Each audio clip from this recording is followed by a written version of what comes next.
You got Marcos. That's not. No, that's not. Wait. Yeah, That's true. You do got me. Get over here, Marcus. Let me look at you. They don't want it. Tobin and Leroy, ready to deploy. Had to hit it with a little journalism, but that was a decoy. Better have about me, boy. Okay, Leroy and Tobin, hold to the show, man.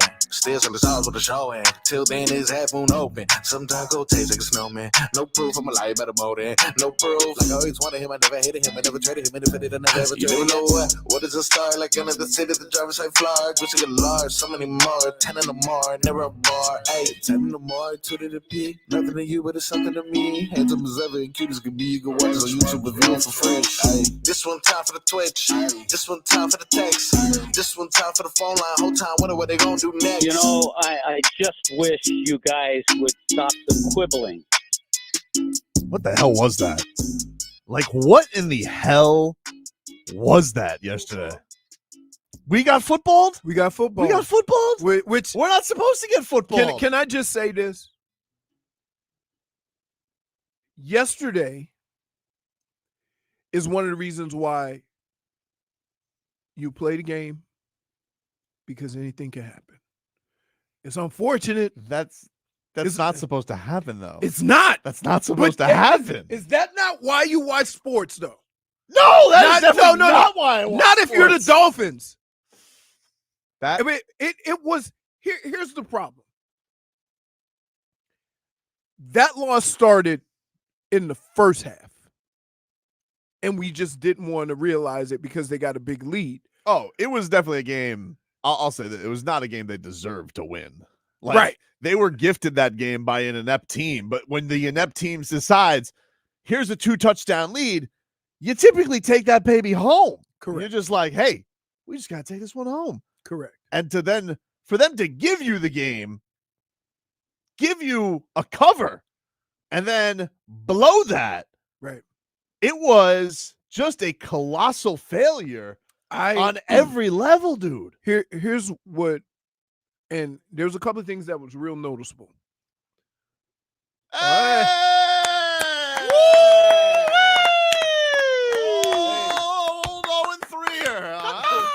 Oh, 0-3. What's up, 0-3.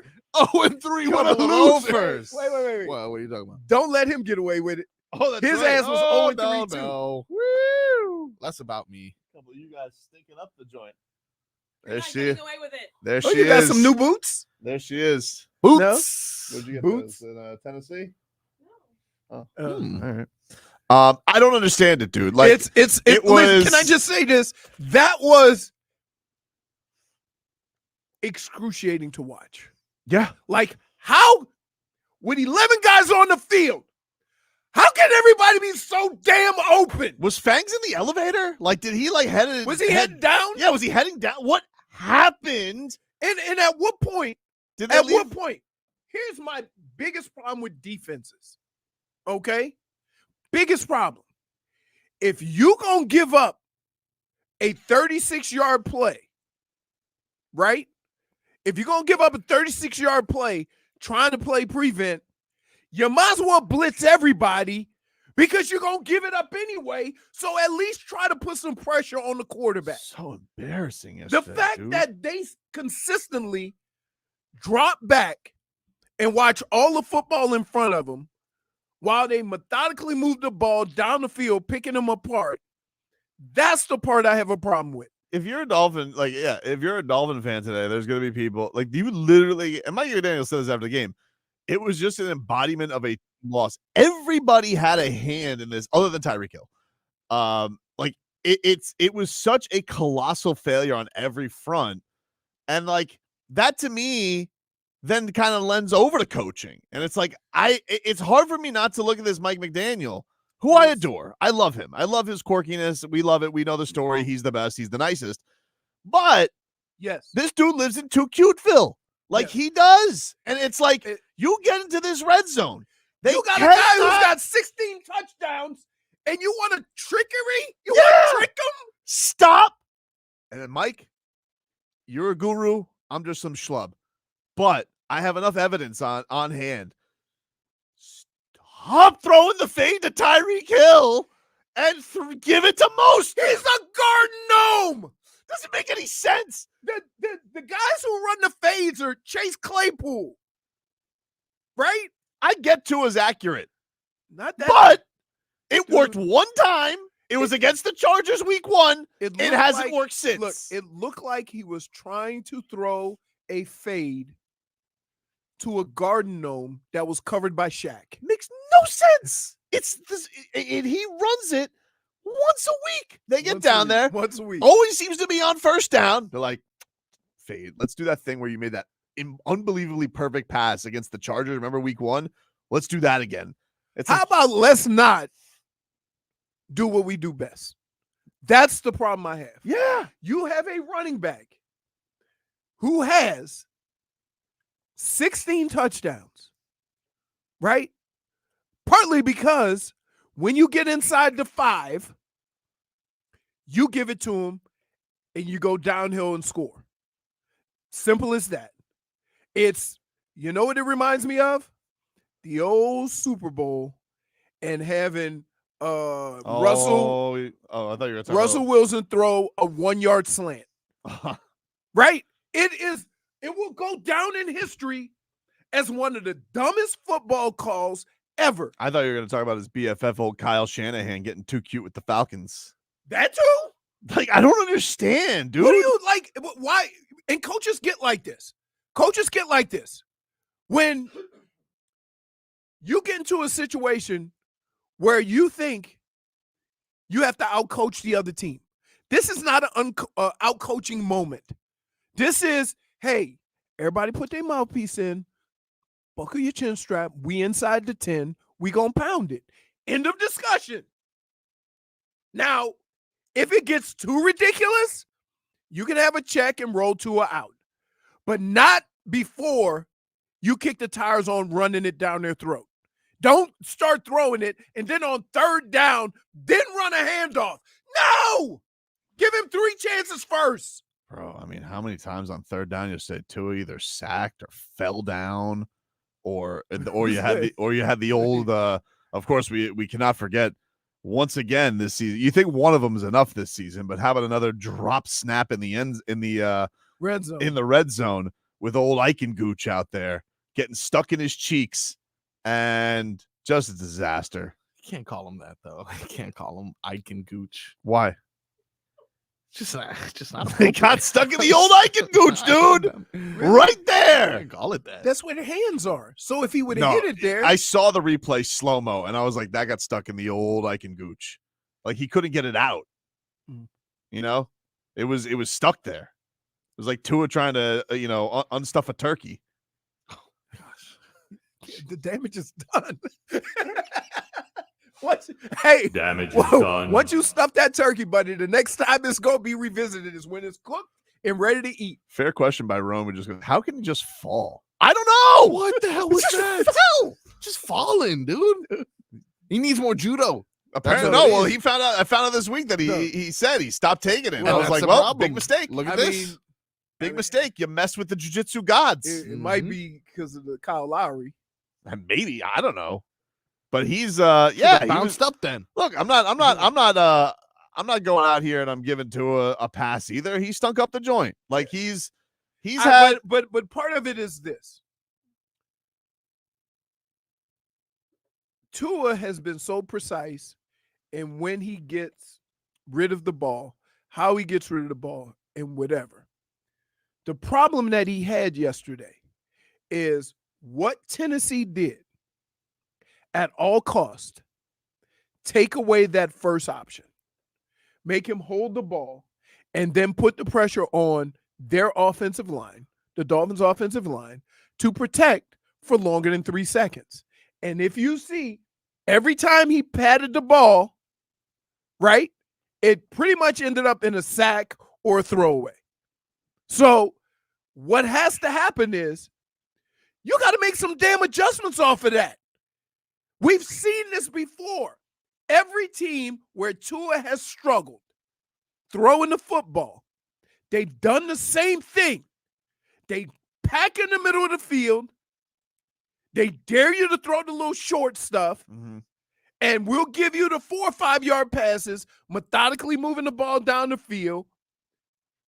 The offensive coaches, including Mike McDaniel, doesn't have the stones to say, we'll just run it 30 straight times for whatever reason, because that would have probably been what's called. The only way you're going to get those safeties up is if you establish the run. If you don't establish the run and you allow them to just hang back there, Tua's going to have problems throwing the ball where he likes to throw it. I'm not saying this, but people are saying this. I'm not saying this, but people are saying this. And when you say people. No, people are saying this because you know I love Tua. I love Wait Tua. a minute. Wait. I'm a Tua guy. Wait, hey.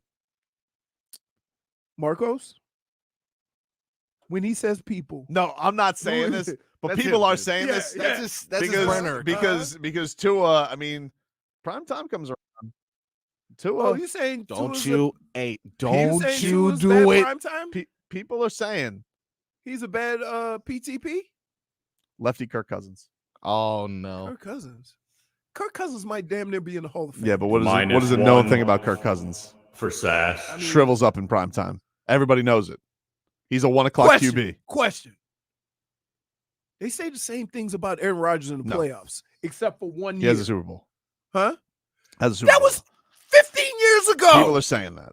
They're calling him lefty Kirk Cousins. Okay. Shriveling up in prime time. He's a 1 People p.m. are QB. people. People are saying that. I'm not saying People are it. Tobin. I'm not saying it. But Kirk Cousins, who, by the way, was on the Manning Cast watching all this fault yesterday, probably had some of his primetime stink on it.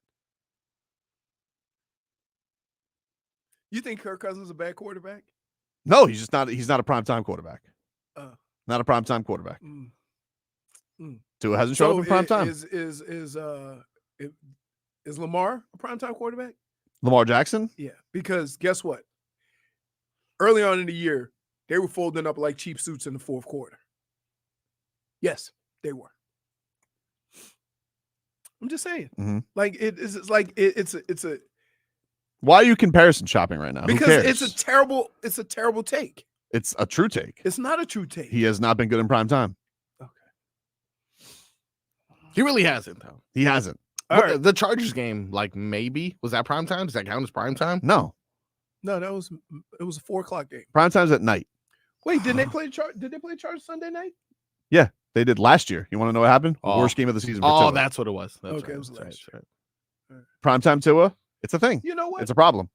For somebody saying people, Yeah. he certainly is. Oh, he stopped saying people all a the few minutes stats. ago. No, this is what people are saying. though. People are saying. He knows all the hitting Yeah. points, all the stats, all of the. He What did do his you? research. Look, I wrote a love song for this guy. I love this That guy. don't As a mean quarterback. I nothing. love him as a Can't just bring quarterback. back I the love music him. every No, time, dude. I love him as a So- quarterback. Music. You know It's what? just people are Hey. saying. People are saying. I was engaged before. Uh-huh. Guess what? That ain't who I married. Dude, I'm telling you right no, now, I'm just saying. it's just a thing You where can change. primetime Tua, Mm. it's a problem. It's a Mm. problem. Primetime Tua? It's a problem. It's a Okay. problem. Okay. I need him. Okay. I need him to have a primetime show up because let me tell you something. Right. There's going to be some more primetime coming up. Oh no, it's getting ready to get. We're getting ready this- for some primetime. This was the worst possible time for a game like this. Right? It really is. Uh-oh, Timbo Slice. I'm people. Oh! I don't like what you're saying, Timbo, but I appreciate your honesty. I love the guy. I really do. You don't know. I do. Hold on. But he has Don't- not come through Marcos, in Yeah. prime you time. cannot say I love the guy, But right? No. He has not come through in prime time. Really? Him? It's on him. Not just him. Was he playing defense? Dude, Did he give up 2 You're touchdowns lashing in out right 4 now. minutes? You're lashing out. wasn't Did playing Tua much get to- offense. Are you Wait. the MVP or you're not the MVP? Did Tua I think we found out yesterday. Did Tua give up 2 touchdowns in 4 He did. minutes? But Okay, stop. but he did. He also. Mike McDaniel. Hold on. I'm not gonna let you just say that. Okay. Okay. He also did not put up any touchdown drives Mhm. at Correct. any time that was not given to him basically by the Titans. Correct. Okay. And that goes back to Will Levis threw- that goes back to Outplayed. my original comments Mhm. about what they did Mike McDaniel defensively. definitely has blame. And so did Vic Fangio. Dude, you can't. Football's cyclical. Mm. If I see you have a problem with something, Mm. I'm going to incorporate that to some extent in my game plan. Mhm. If it's a defense that we already run, it's going to look a lot better than somebody making adjustments to it. So a team that normally plays cover 2, that normally gets their linebackers deep, those are the teams that have always created problems for Tua just because of what they do offensively. What are the adjustments going to be? I've had this conversation with you before. It's the same thing. Like, okay, enough. You want to know where it usually shows up, though? These issues? In prime time. What's up, Leroy? Usually in prime time is typically when we have the issues with welcome this. back. It's good to see you. He never got this angry during the Marcos and Leroy show yesterday. I love him. I'm not. Can't say I love him. I do love him. You just did. I have to be fair and You spent objective. the last 3 minutes.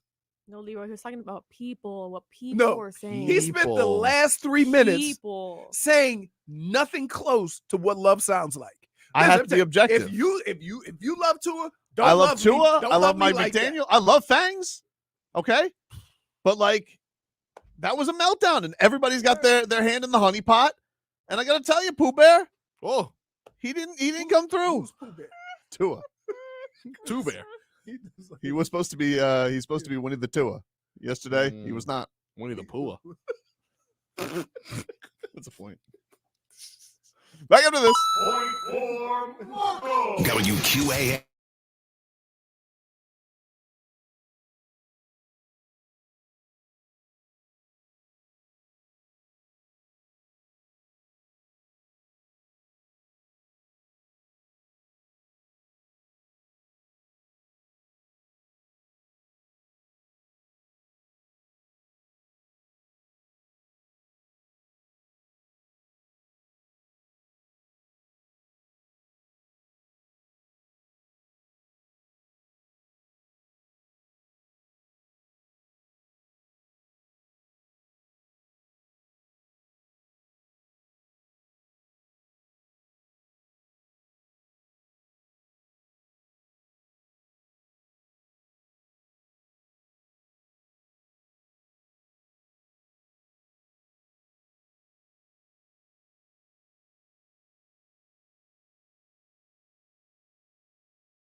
Every now and then, I think you might like to hear something from us. Nice and easy.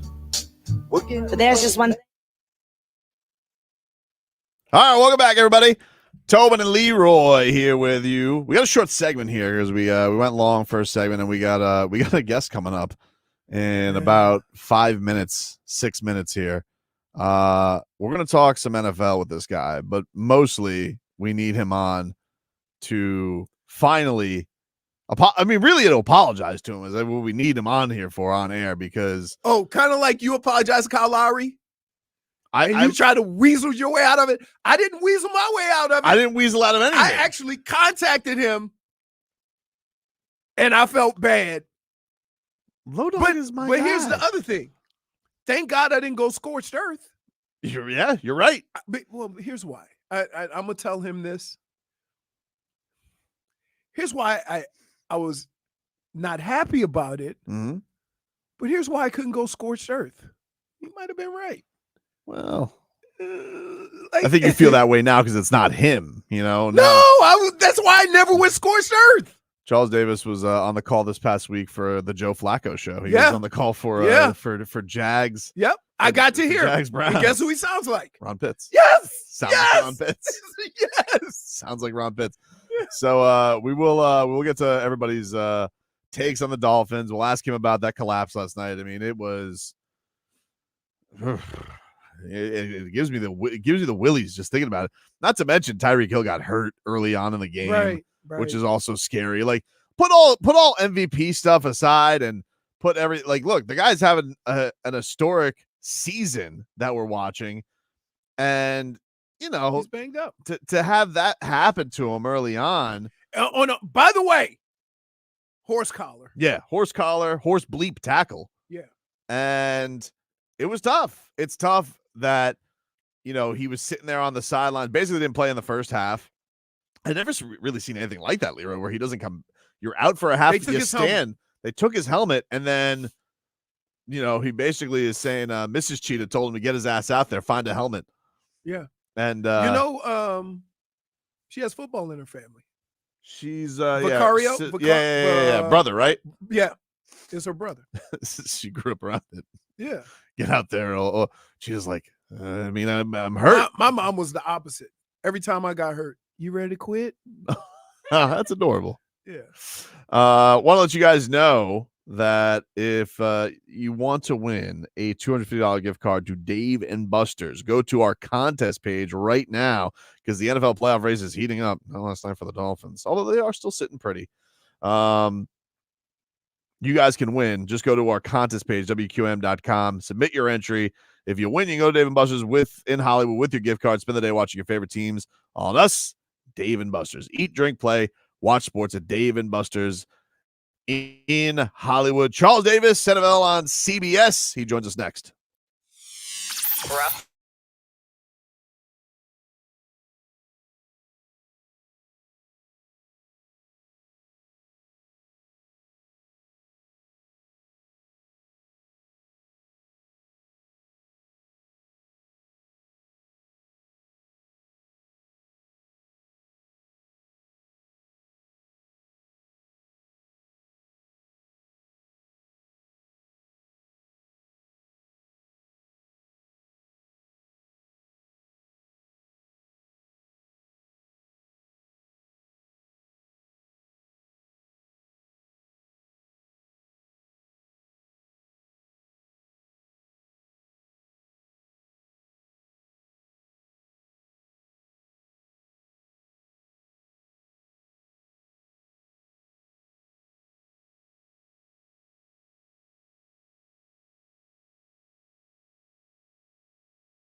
Not gonna I'm make going to me be lose nice my about it. mind. That's a great run by Leroy Horde like he's had before. But if that's Robert Smith, it's 6 points for the Minnesota Vikings, most likely. Welcome back, everybody. Tobin and Leroy here with you, 560 WQAM. There you heard on the way in. A mistake. A mistake we've had the beginning of what has been about 10 years. Because keep in mind, I never heard this until like Twitter. Yeah, Twitter was putting up some old highlights. Right, and they start putting up highlights and stuff. So, and I gotta tell you, it sounds like it's Charles. not Charles Davis. But it's not Charles Davis. We know this now. So let's bring Charles on. I want to tell this story. Let's go out to the Toyota of Hollywood guest line shop. Hundreds of Toyotas indoors in one of America's largest showrooms at Toyota of Hollywood on 441 between Hollywood and Sheridan. And Charles Davis, the real Charles Davis, joins us there. Charles, I have to tell this story because it's both embarrassing and hilarious at the same time. So I was doing now because I do the show with knuckleheads, they would play this over and over again. And I'm like, that Charles Davis. What is he? Why would he say that about me? My feelings were hurt, everything. So I do a show up in Cleveland, right? Yes. I tell the story, they show it, everybody's laughing and going, wow, why would somebody say that? Just so happens, Steve used to work with you. Yeah. So he sends the clip to Charles, right? And Charles says, that's hilarious, but it's not me. And I'm like, and I have the receipts, as they say. He had the receipts. He broke it down. This is where I was, 1999. Didn't do my first NFL game till 2006. Wasn't me. And I'm like, what? I'm like, I've been carrying this for so long. And I'm like, I am so sorry. And it was like, wow. So then I came back and told these guys, and they're like, no. And we couldn't believe it, Charles. We couldn't believe it. No, because it's too good, right? It's one of our favorite clips to play. We had no idea. And Charles, I'm gonna tell you why I never really got really upset about it, because we always have a hard time with announcers saying stuff like that, because it's a hard sport. So, and I'm like, that's out of character for Charles, but I say, here's why I'm not gonna get too mad. It might be an accurate assessment. And so, sometimes the truth hurts. How upset can I really be when I mean, Robert was an elite runner. Yes. Look, I mean, Robert was he was legitimately on the track team at Ohio State. It wasn't ceremonial. It wasn't, hey, I'm padding my resume. No. Robert could legitimately run. So if Robert didn't play football, we would have been talking about Robert competing at the highest levels. Now, I never want to get carried away, because one of the things that we do as announcers, and first of all, happy holiday season to you, everyone out there. Same to you. I know Hanukkah began last Thursday, so happy Hanukkah to all our brothers and sisters out there. I don't know if you guys do Festivus, but we're not airing any grievances today. We are good. For the Dolphins, we may be. All right. The Dolphins have a few grievances they need to air, but most of them need to start with looking in the mirror. Yeah. But we'll just go from there. Let's get back to why we're talking right now. I got that clip from Steve, and Steve was like, "Oh my God, this is what was about." And I looked at it, and I looked at the date, and I went. We just lose connection with them, Marcos. With Charles. Charles, you there? Hello? Hey, Charles, we lost you there for a second. You guys got me? You got the clip from Steve. Yeah, you got the clip from Steve. Yes, I got the clip from Steve. And my first thought is, well, the date doesn't match up. But similar to that great Chris Rock routine where you get pulled over in your car and they keep hammering that you stole the car. And after a few minutes, you're like, well, maybe I did steal my own car, I was like, well, maybe I was there in 1999. I totally forgot. No, the answer was no. I listened to the clip and I said, well, I know that's not me. I can understand why you would think so. There are definitely some similarities in there. Real quick, have you determined who it was? Ron because I have a Pitts. pretty good idea of who it is. It's Ron Pitts. Yes. Who? Now, here's a kicker, Leroy. When I was in high school and I visited UCLA on my recruiting trip, you know who my host was? Ron Pitts. Ron Pitts.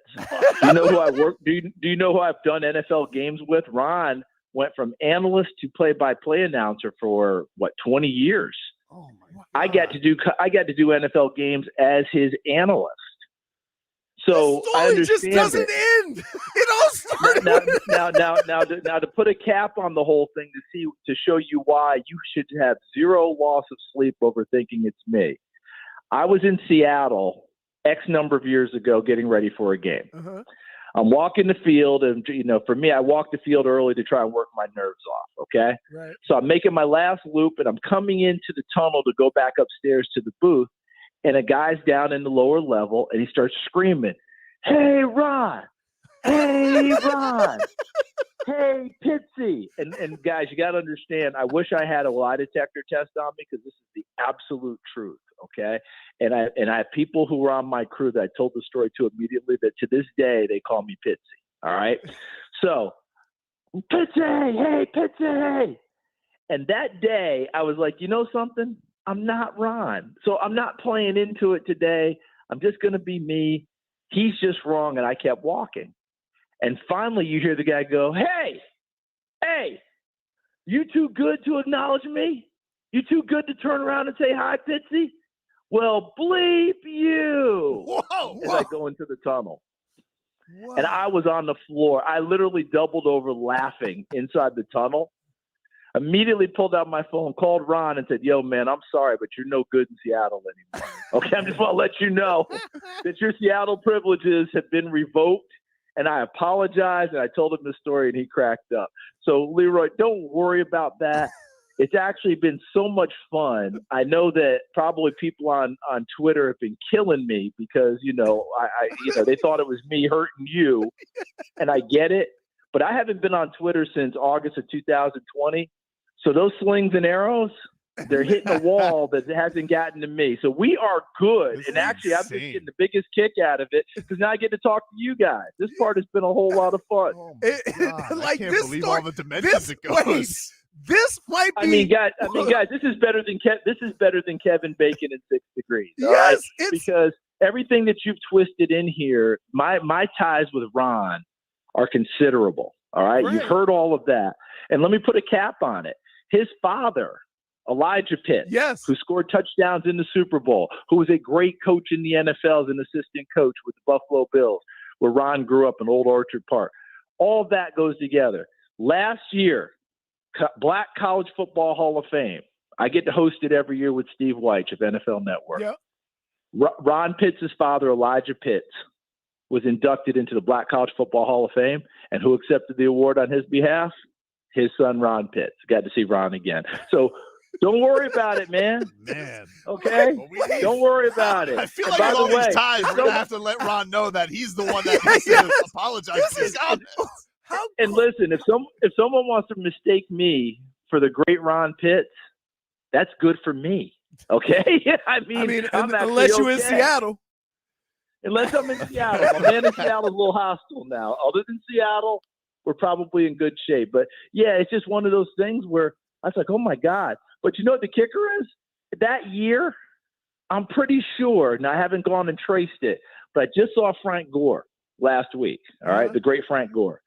I did some of Frank Gore's high school games, okay?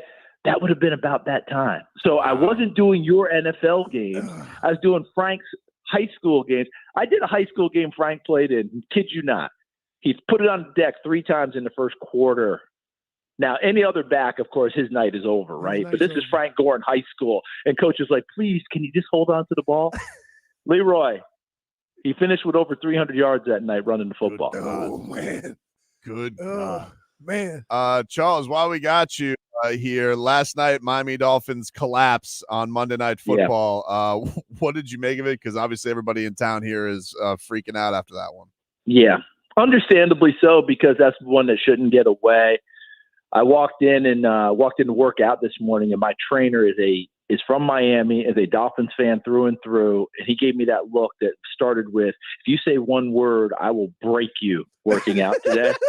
So I came in and I was just like, hey, anything that don't break me. But then he says to me, they said on TV that this is the first time a team has lost in like 750 games with a 14-point lead in less than 4 minutes to go. Yep. And I was like, is there a response you want from me? Because I'm really afraid about what you're going to do today. Right. But bottom line is this. What has been the number one thing all of us, Tobin, Leroy, you, me, everyone listening, what's the number one thing we've said about Miami this year? They have not beaten anyone of note. Right. Right? When you really put it together, right? Denver, does that now count as note, considering how they pounded them back then? Right. They haven't beaten anyone of note, right? Then they lose to a team that's really going in the opposite direction here. And by the way, let's take a look at what's coming up now. Yeah. The Jets, great defense. Cowboys, right? Baltimore, Buffalo. Yeah. They're going to prove their bona fides and their chops, and we'll find out if this was just a bad last 4 minutes, or if this team is built with a lot of flash, but can they go the distance? We're going to find out. Charles, you did the Browns game, and so I had to make sure. Did I? Yeah. Did I? Yeah. Hey, I checked. It might have been Pittsy. No. I checked. I checked to make damn sure I didn't screw this up. What do you make of, like, when they talked about bringing in Joe Flacco? Yes. I said, I don't want a 38, 40-year-old quarterback coming in trying to pick up the offense when you got two guys who could probably grow into it. And I know it's not the best situation, but I think they would be better than a new guy coming in. And Joe Flacco has lit it up. Because did you realize his arm was that strong? Listen, I will say this, and I've said it many times before. Listen, have you guys ever just hung out with that guy who had a big arm and all you ever wanted to do was play catch, whether it was baseball, throwing a rubber ball around, playing football? Let's play some catch because they had big arms, right? Right. Every big arm quarterback that I've ever known, I'm firmly convinced that everything else in their body goes on them. But before they lower the coffin lid, they uncork one more 50-yarder. That's just who they are. Yes. All right. They're the ones that when they have grandkids, the grandkids don't play catch because the grandpa throws it too hard. They're those people. And Joe Flacco is that person. I wanted to see the rest of it. I wasn't worried about the arm. I knew the arm would be fine. I wanted to see if he had any movement skills left. There's times he does look like a statue. You saw the 2 sacks he took at the end of the Rams game out west. Yep. But on Sunday, he actually moved a little bit better. Now, we're not going to mistake him with all of a sudden he's out there doing the huckabuck. That's not what I'm saying. Yeah. But he moved well enough to slide in the pocket, small boot action, things of that nature. But he's at his best off of play action and throwing that bad boy downfield. And by the way, that Browns team, they have a whole different sense of confidence with him at quarterback. Yes. Because they certainly feel like he can get them there and the defense can relax and go play again. The defense was feeling like they had to win games. Right. Now they can just go play because they feel like the offense is going to move again. And that's what I felt Sunday walking out of that stadium, that the Browns are going to be a really tough out from here on out as long as Flacco's playing quarterback. I've never seen a guy, a veteran, now granted he's won Super Bowl and he's been a Super Bowl MVP. I've never seen a guy get the ear or have the ear of every member on that team that quick. And Leroy, you've done it. You've played. You know how sometimes when a guy shows up at a team, if someone else knew him and believed in him, they spread the word quickly through the locker room. Yeah. He has that with Elijah Moore. Right. Okay. Because Elijah Moore's only 100-yard game in his short NFL career, Joe Flacco was the quarterback. Right. And then the first game Flacco plays in Los Angeles, they hook up with a 42-yard pass. Then you saw what they did on Sunday. Yeah. Elijah Moore spread the gospel through the locker room quickly, that this guy is a dude. And Joe's whole manner, demeanor, bearing, he's ecstatic to be there. Like he doesn't mind being grandpa. All right. He loves it because he didn't think he'd get another shot. He said he told us that literally when the phone rang, he was on the verge of saying, well, I guess this is it. Right. So for him, he's playing with house money. Right. And he's loving it. And he's got a playing chance well. to win. And he's got a chance to win with a team and a defense that can flat out play for him. Right. The argument has always been, Tobin, how many times did you hear this question? Is Joe Flacco elite? Oh, yeah. Right? We went through that like crazy, right? Yes. Well, I'm going to put it to you this way. Everyone can fight it out about whether he's elite or not. His arm is elite, and who he is as a person is elite, and that translates really well for this Cleveland team. Yes, it does. Listen, we're going with a little bit of that. I'm a big Tua guy, but I think a lot of us are going through that this morning with him is it feels like whenever Tua gets onto these primetime stages, like he just doesn't have that last drive to put his team over the top. Charles, do you Tobin, don't do it, Tobin. I'm not. Don't do it. Don't you put that trash mouth on Tua like that. I love him. Don't you put that evil on Tua like that. I love him, Charles, but like every time it feels like they're on Sunday Night Football. Tobin, I'm doing Michael Clark Duncan and Ricky Bobby. Don't you put that evil talk on me, Ricky Bobby. I have to talk him off the cliff. Kirk Cousins on it, man. You're putting Kirk Cousins on it. People are saying that, Charles. People are saying they're saying lefty Kirk Cousins on him, that he can't win in prime time. Kirk Cousins. See, you did it. You put it on him. You're putting the hex on Tua like that. He doesn't need that right now. Charles, it's been a pleasure. We have to do this again.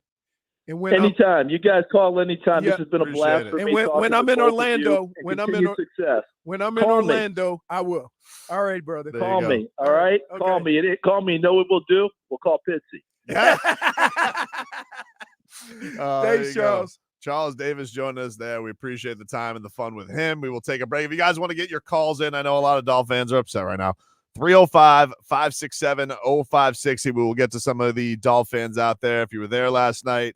Or if you weren't, you just want to vent. I know a lot of people are mad on the Twitch and the chat, all that. We'll get to all your reaction to last night. We'll hear a little bit from Tua, Mike McDaniel, Tyreek, all the parties that be from yesterday. So 305-567-0560. That is the phone line. Back with more after this.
It's our Tua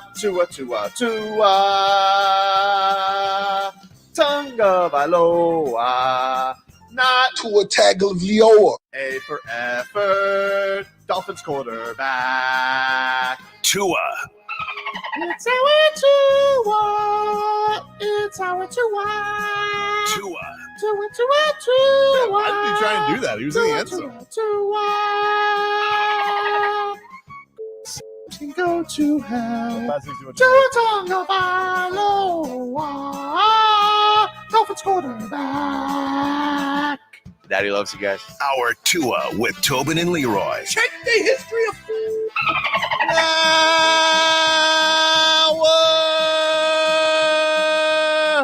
Woof. Of the program, ladies and gentlemen. Oh, that's what you're calling them now? Woof. Don't do that to me. I'm not hating on Tua. I love Tua. Seems like you are, man. I'm disappointed in that performance. And look, I get it. He's not all to blame yesterday.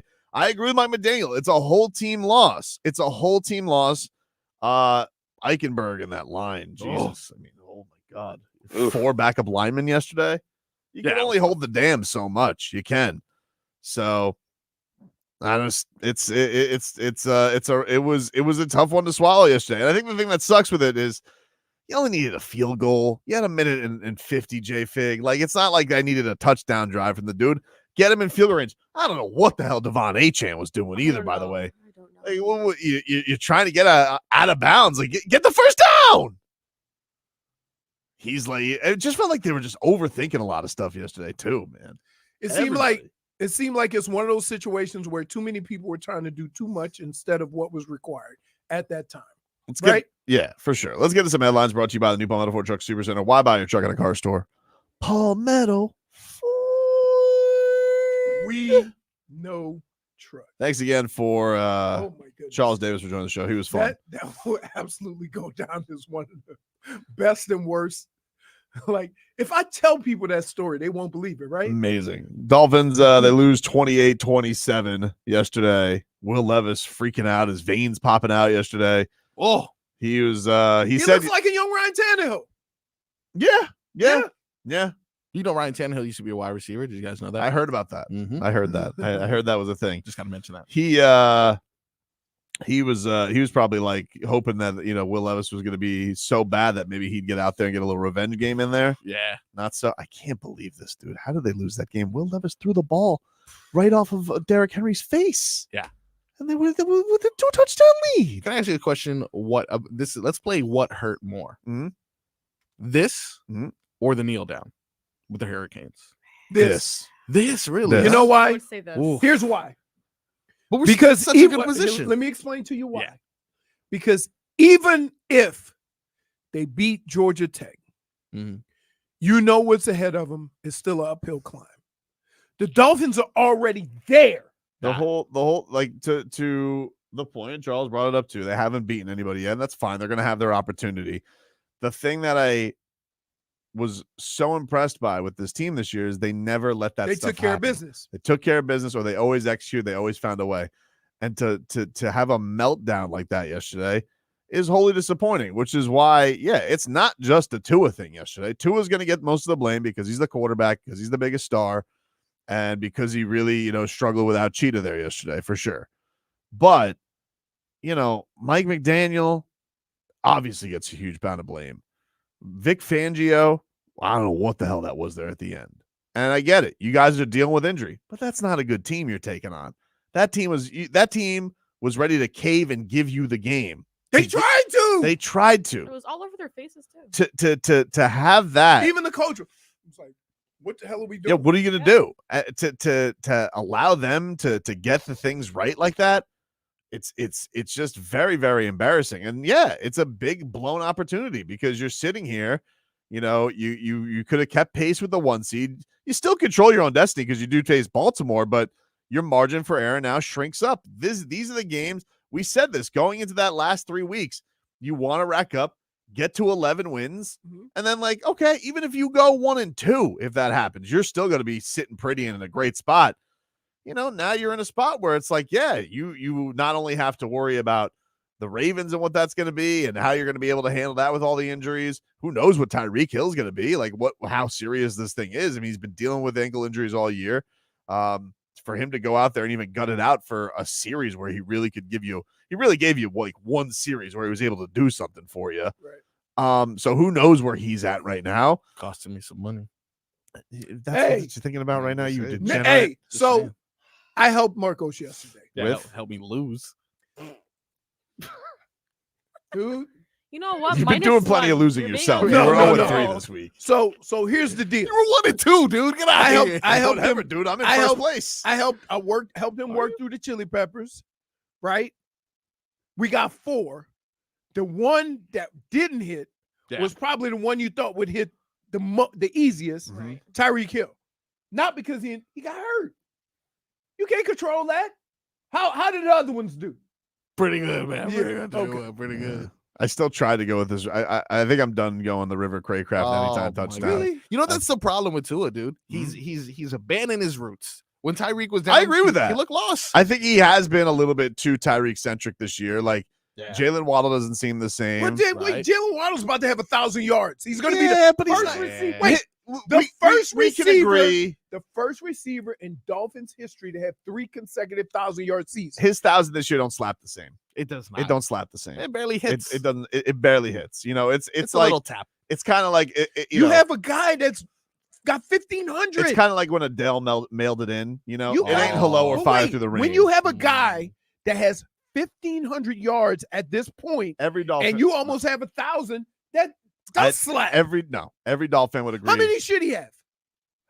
See, that's my point. He should be at 1,000 already. 1,300. So he had 13 plus last year. Let me get this straight. You two buffoons. Whoa. Buffoons. They have a receiver that has 1,500 yards. Yep. And you're saying the number 2 should have 1,300? No, 1,000. Right now. He's like 15 yards short. Nah, he's like 200. No, he's not. He's at 822. I'm looking at his stats right now. Oh. Is he at 822? Yep. Exactly. Oh, look at that. that. Look at that. That's pedestrian. I told you it doesn't slap the same. He's gonna have. We've only 3 Waddle dances this year. Think about this. 3. He's gonna have. One of them was Stephen Ross. He's gonna have 1,000 yards. Maybe he will. Okay. But I'm telling you right now. Nah. I'll ask right now. Ricardo, how are you, buddy? I'm doing great, Right, I'm gonna let How you doing, Leroy, Marcos? What's happening? Doing good. I'm going to let you get to your point here in a second. But let me just ask you a simple question. Has Jaylen Waddle's stats slapped the same this year? Absolutely not. Absolutely not, dude. I believe that, and it's proof. Everything is based off action, right? It's all nothing about talk. And so far this year, the Miami Dolphins have been a one-trick pony. And it's seen throughout all these games, whenever Tyreek Hill is out or just on the sideline, Miami looks like they forgot how to play football. It's when they stop running the football with Raheem Mostert where they look lost. It's when Tyreek Hill's out where they look like, wait, well, we don't have any weapons anymore. But Jaylen Waddle, one of the fastest guys in the NFL, and Tobin, we're never on the same page, but we've only seen 3 Waddle dances this year. Yep. And that's tough. That's tough. That's real tough. Hey, And Leroy, yes. the fingers could be pointed at the defense. You're right. They look like they were playing 11 on 7. Why were so many guys open? And just play calling by McDaniel and stuff. But Miami's got to find some identity when certain guys are out. They are a team of 53, and they're playing like they only got 3. Their identity is running the football. And for some reason, somebody tell the coach that. Right, exactly. I hate when people do that. Like, you have bragged about your ability to run the football in the various number of ways you run the football, and then there's points in the game where you just stop. Why? Mostert needs to have I don't get it. It makes no sense. Yeah, Mostert needs to have a talk with Mikey. You know, his friend Mikey. He doesn't need to talk to coach right now. Yeah, he needs to have a talk with his guy Mikey. And thanks for the call, Ricardo. He needs to sit Mikey down and be like, Mikey. He's gonna be like, "Don't you mean coach? No. I'm talking to you like back when you were just a know nothing with San Francisco, okay? And I was running for 200 in the NFC Championship game. I'm talking to Mikey right now. Hey, stop bleeping around in the red zone. Wow. That's what he needs to say to his friend Mikey. Wow. Mm-hmm. That's what he needs to say to him. Yeah, we do have a horrible red zone offense. You know why? Well, they don't. They've had a good one. They don't. When they try to throw the ball from the 2-yard line, they do. Fumble. It's just like you have to slap Mike McDaniel upside the head because he's got a new gizmo he wants to try. And it's just like, dude, sometimes it's nice to go to Golden Corral. Oh. And it's nice to go to the dessert. But first, little meat and potatoes. Okay? Got to get the meat and potatoes. A little meat and potatoes. Mac and cheese, too. See, I could normally deal with one of you, but not the cheerleader over there. Oh. The cheerleader. Yeah. Mac and cheese, too. Mac and cheese. Cap for life. What's going on, man? Mac and cheese is good. Tobin! Hey, buddy. Listen, bro, look, before you guys get itchy trigger fingers with the dump button, listen, I'm going to be quick but precise. Well, just don't curse. right? I don't have to dump you. Just, clean it up, dude. Rice. Wow, he give a Okay, so strike? with that being said, Leroy, you can break down all the statistical categories you want about number one this, number one that. We've been doing that for the past 3 years. Now you have Will Levis breaking records on us as a rookie, but nobody wants to talk about that. But let me tell you this. For you guys to start bringing out this whole scenario about coaching, I thought we fired our last coach because of coaching. So for this to come this way right now, I don't want to hear it. This is the bet we made. This is the coach we got. And it's about time the quarterback that we're about to pay shows up in December, because all I've been seeing the past 3 years is 6'6" blondies coming over here in December every time of year beating our ass. Wow. So, I mean, let's call a spade here, bro. Like, let's not do this, man. All right. Thanks, God, for life. Appreciate it. So he blames Tua? He's blaming Tua. He's blaming Tua. He's blaming Tua. 6'6" blondies, huh? Yeah, I guess. I mean, he is tall. I just think in order for everything to work the way it normally does, you have to be consistent with who you are, right? I don't know why for the first 10 games of the season, anytime the ball got inside the 5-yard line, we knew Raheem Mostert was going to run the ball. And now all of a sudden, we're afraid to do that, which is what the offensive line does best, is run block. Certainly wasn't pass block yesterday. Right. But that's my point. Like, at what point do you have to read the room and say, this is what we do well, we're going to live or die with this? I'm not going to get to the point where, like, I'm hosing down. Like, I love watching Tua play football. He's very obviously the best quarterback the Dolphins have had since Dan Marino. The Dolphins are doing things and are ranked in offense where they haven't been since they've had Dan Marino. But look, I'm only putting this at the standard they've put it at. If you wanted to have a fun team that was just going to win the division, cool. This whole coaching staff, and Mike has talked about, this is about elimination games and we're going to play for the games that matter. This is now. These are the games that matter. You're trying to set yourself up the best you can for the playoffs. This team has been excellent at home. Tua in his career. It's only the 5th loss into his career at home.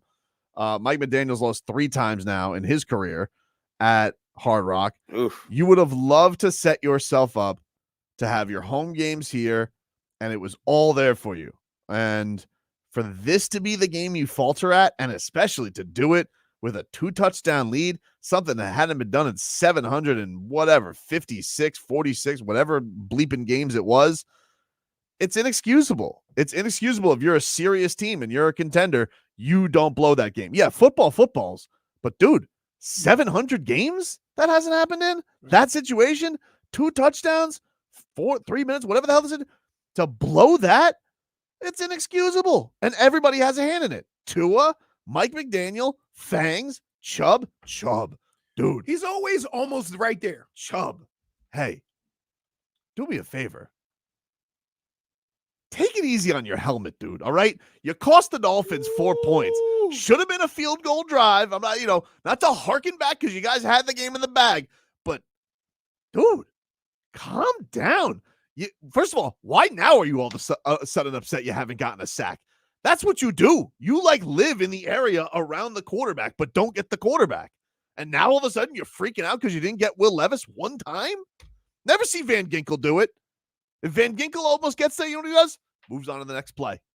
But Bradley Chubb, what are you trying to show me how much you care?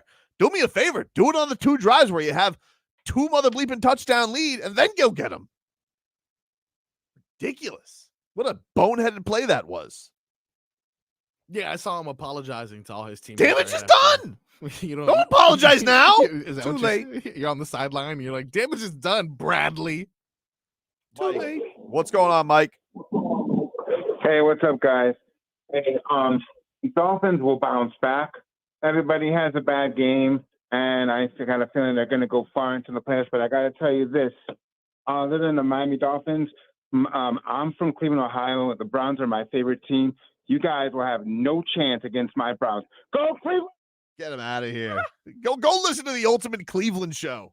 Look what you did. You love the Browns so much. Look what you did.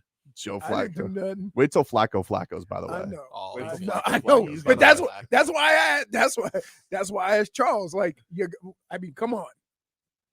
And there's a lot of people in the football world that are shocked. Oh, listen, it is shocking. He's old. He comes off and he's throwing. He like, lit it up. But wait till Flacco's.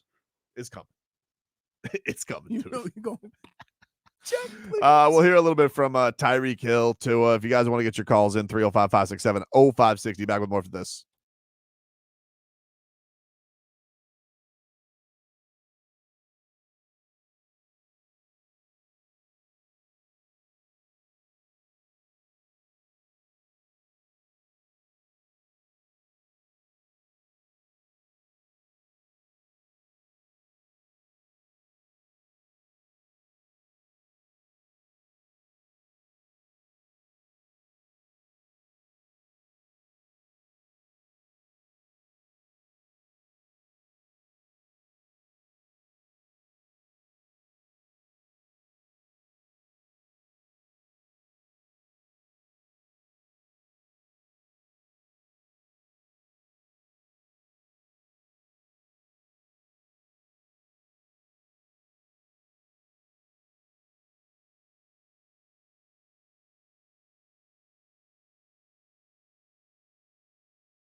baby.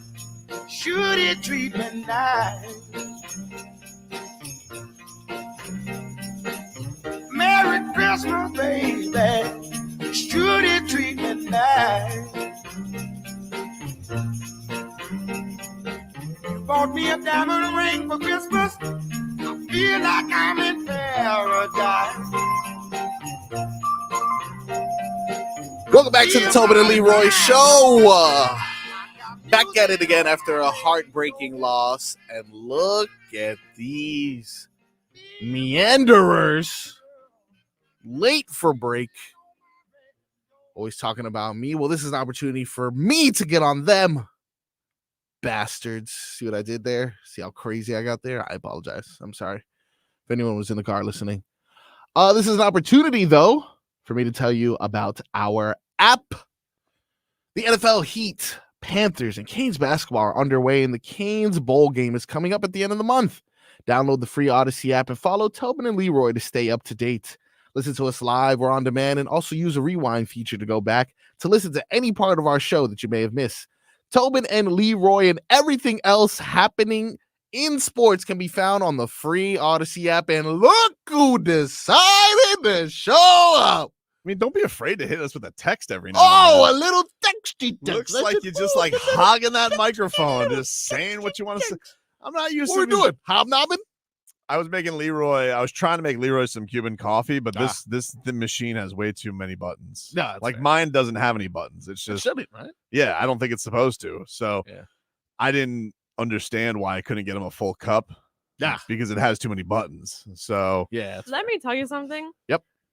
Tobin looked like he was on a mission. Yeah. He looked like he was working on this for like 5 minutes. Because it doesn't. It only puts out shots. He It doesn't. has so much effort going on from afar. What happened to the tin? Is there We supposed to look be at like the cup a? and it's this much of coffee. It's not like mine. with nothing in it. Shaking it up. Well, there's a couple of things that are messed up. Let me explain. So that stupid canister, it's like, first of all, it's like half a fill. So it like had no coffee, like I couldn't put any coffee in it. And then it was like, would you like one shot or two shots? And I'm just like, one, I guess. Let's let it get crazy. So then like one, it was like a fart of like little Cuban coffee. So I did it like 3 times. And then that's all I got.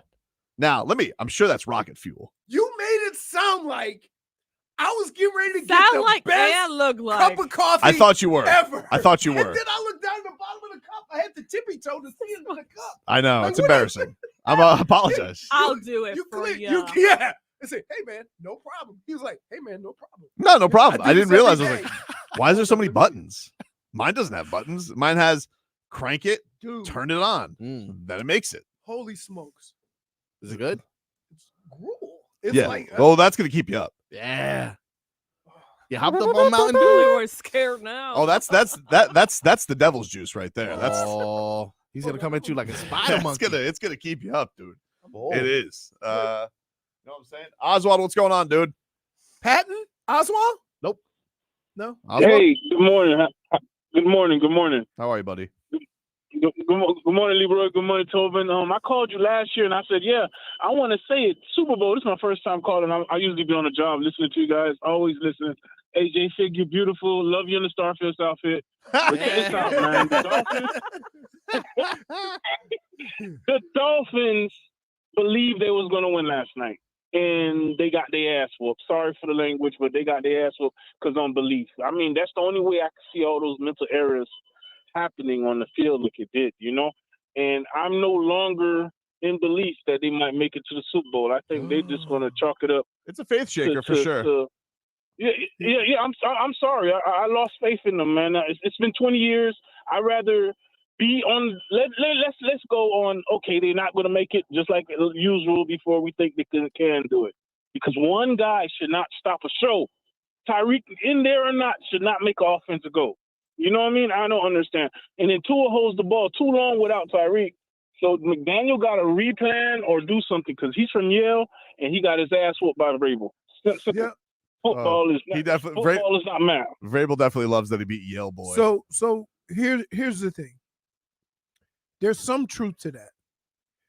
Because one of the things you have to fight as an athlete is not making assumptions, put in the work, do your job, pay attention to detail, right? At all times. You have to do it. If you don't, something bad's going to happen. And if you just assume something's going to happen, then you're not ready for the unexpected. And I think a lot of guys on defense were so shocked that they went down the field so quick, right? They were celebrating that game. Right. They once they went up 2, and look, there's part of me that gets it. Like when a team makes 2 boneheaded moves the way the Titans did. Right. You're You're like, supposed to win. You're like, oh, that team's not coming back. They're packed Right. it in. So look, I'll credit the Titans for having the fortitude to come back from 2 colossal failures. It is very, very impressive.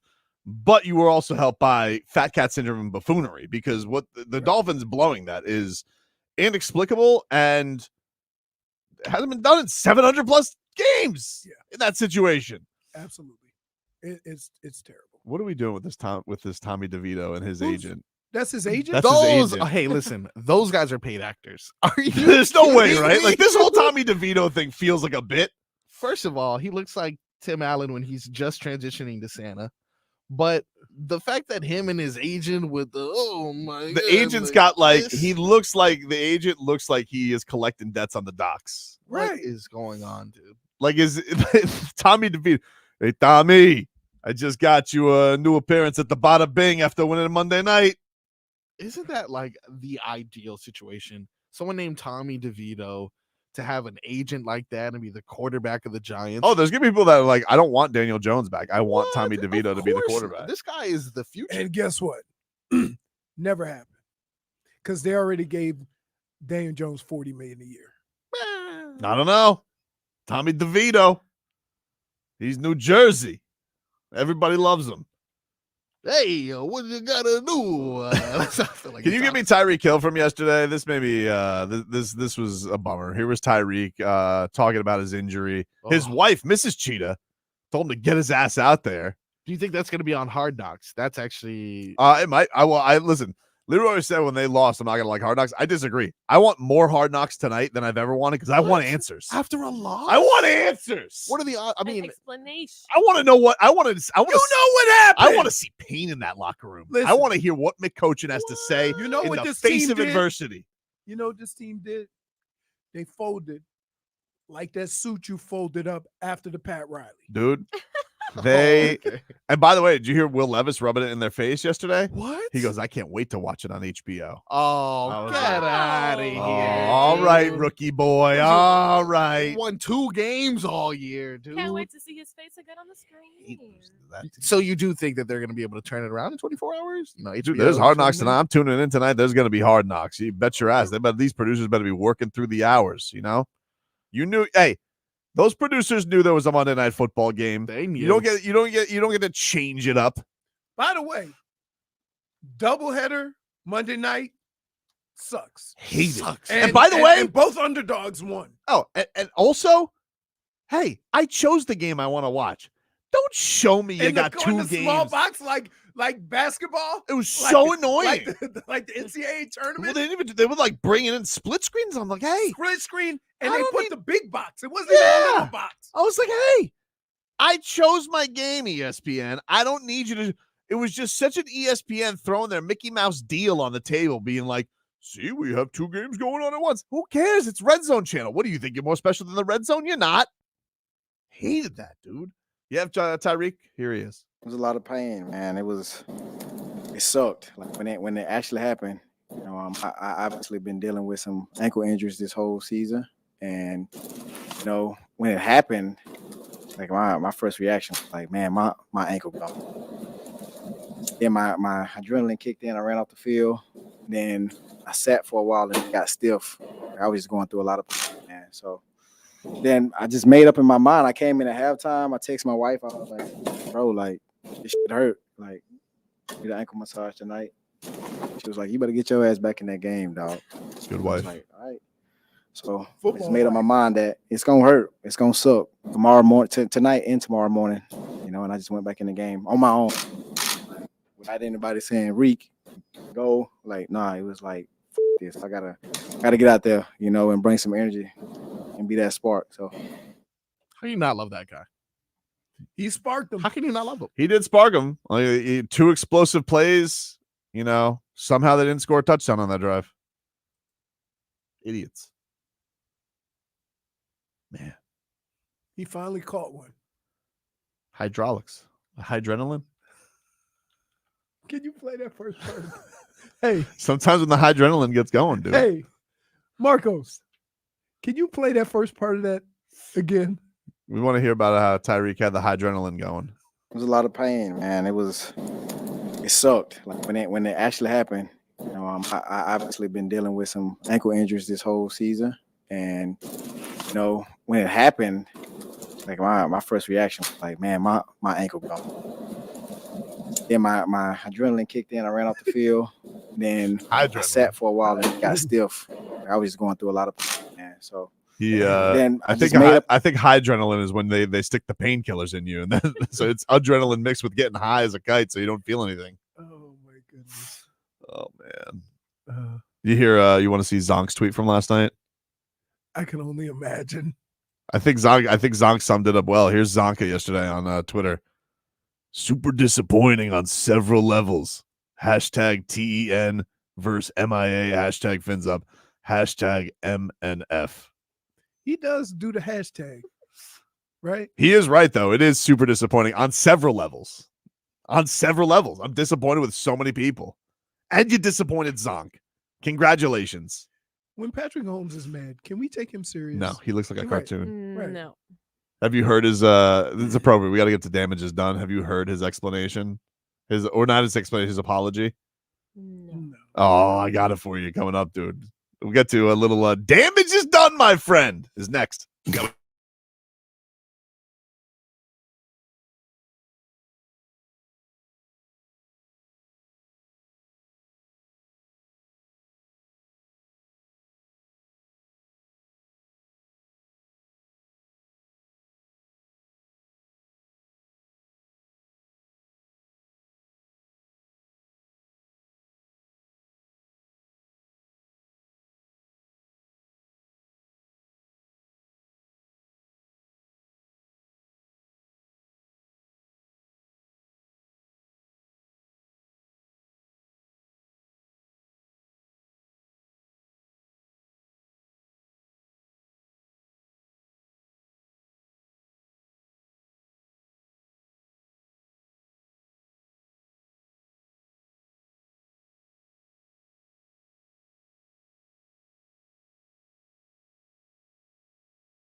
560 WQAM. Hey, if someone you know needs a day of relaxation, we got a chance for you to win a $100 gift card to Contour Day Spa and Plantation. Contour Day Spa offers a wide range of spa services and more.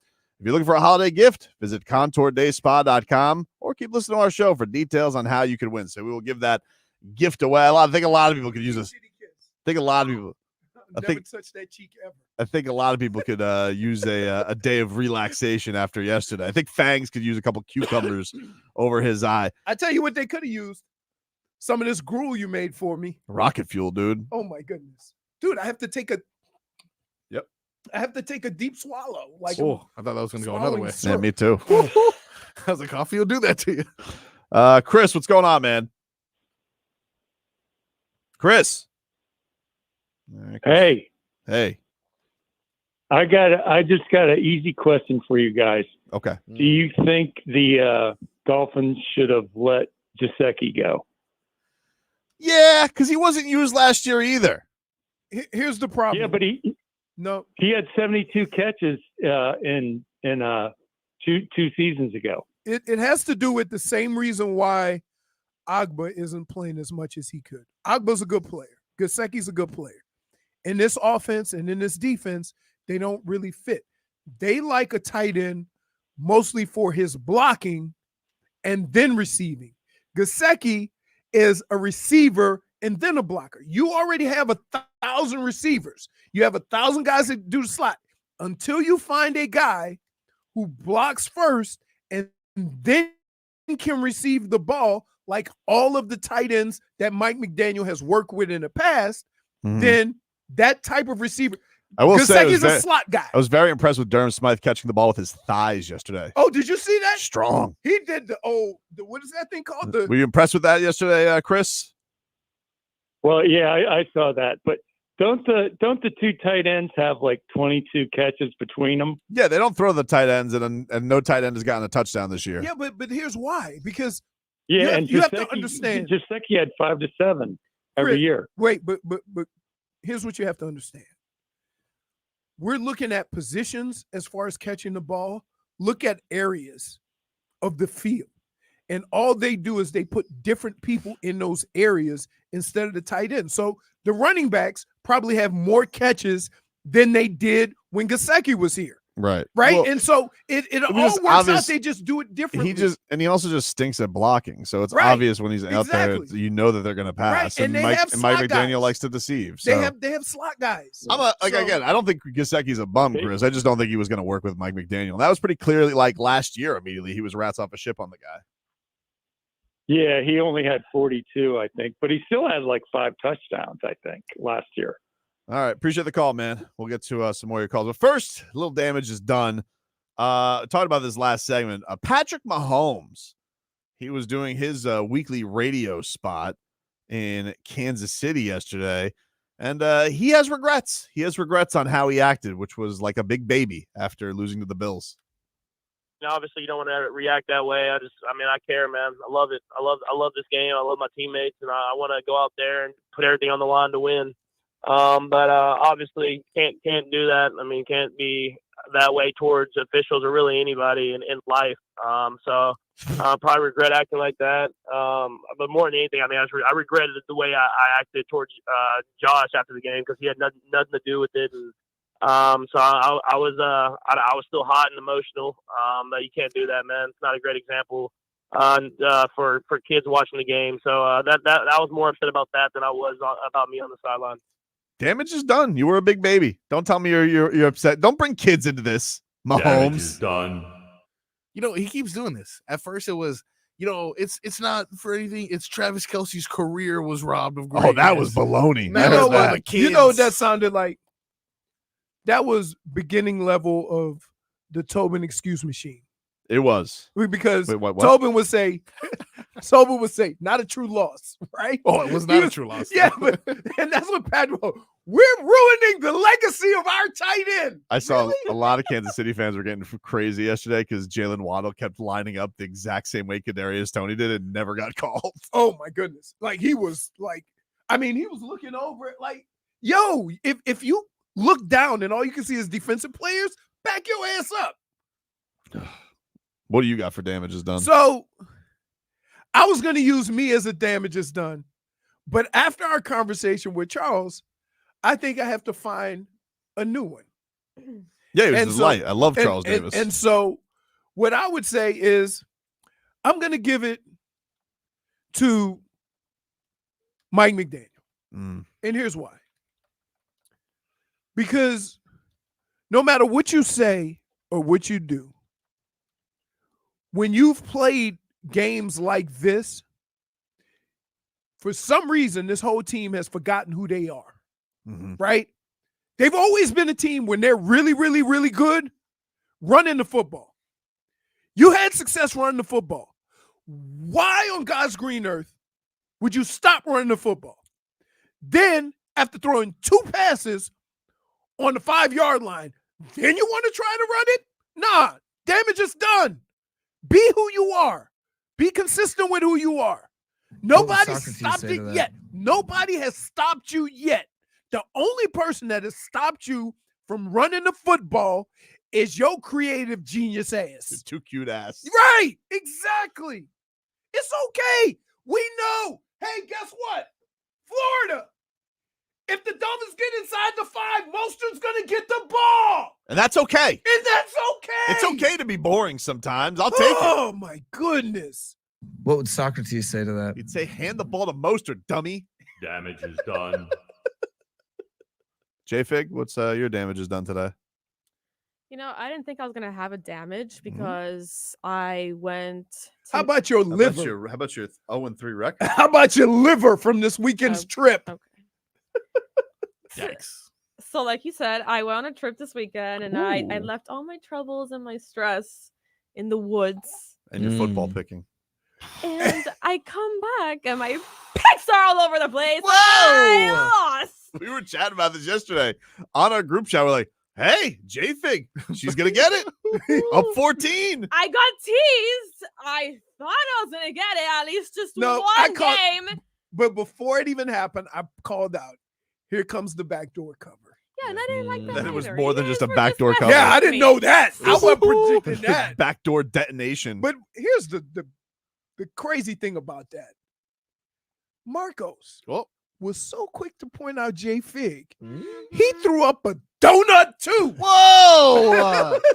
Oh no! Last week Keep he's sitting on. here. He's Keep on blaming. lashing out. He's blaming Dan Day for ruining his perfect record last week for picking the Saints. And then here he is sitting here with a big old goose egg. Yeah, guys. Dan, they should pick your games every week. I'm telling you, Leroy wasted his 3-0 week too Why? early. He used the nitrous too early. He's gonna run out of gas. Really? Okay. He took all the games. What is he? A middle reliever? Took all the games. Took all the games. Hey, I didn't take all the games. I didn't go first. You did. Took all You the didn't leave games, anybody. You had I thought we were a team. You had the pick of all the NFL games. You had the first pick. And you picked 3 losers. That's not my fault. Your first pick was a 2-touchdown Right. touchdown spread. You know what? Hey. I want the Dolphins. I'm like, You know what? That was me being a petty. yeah, you can't do it. Because what I I wanted to tell pick you a person guys, open. Speaking when I of- tell you guys, don't pick with petty Yeah. and don't pick with your heart. I picked with heart yesterday for Jaime Jaquez over 20 at a plus 600 on the Hard Rock app. And lo and behold, he gets to 18. And now you're getting into foul trouble. Now you never had 4 fouls all season. He fouls out for the first time in his career. I helped Marcos with his chili peppers yesterday. Oh, they were all good too. And he was being really ungrateful about it too. The one thing that you could always count on was Tyreek Hill. He got hurt. Unbelievable. What do you got, Marcos? We're gonna switch off of a depressing pick week for us and a depressing Dolphin game. Yep. I'm gonna focus on someone who's tough. That's tough. You guys know hockey players. Tough. Yeah.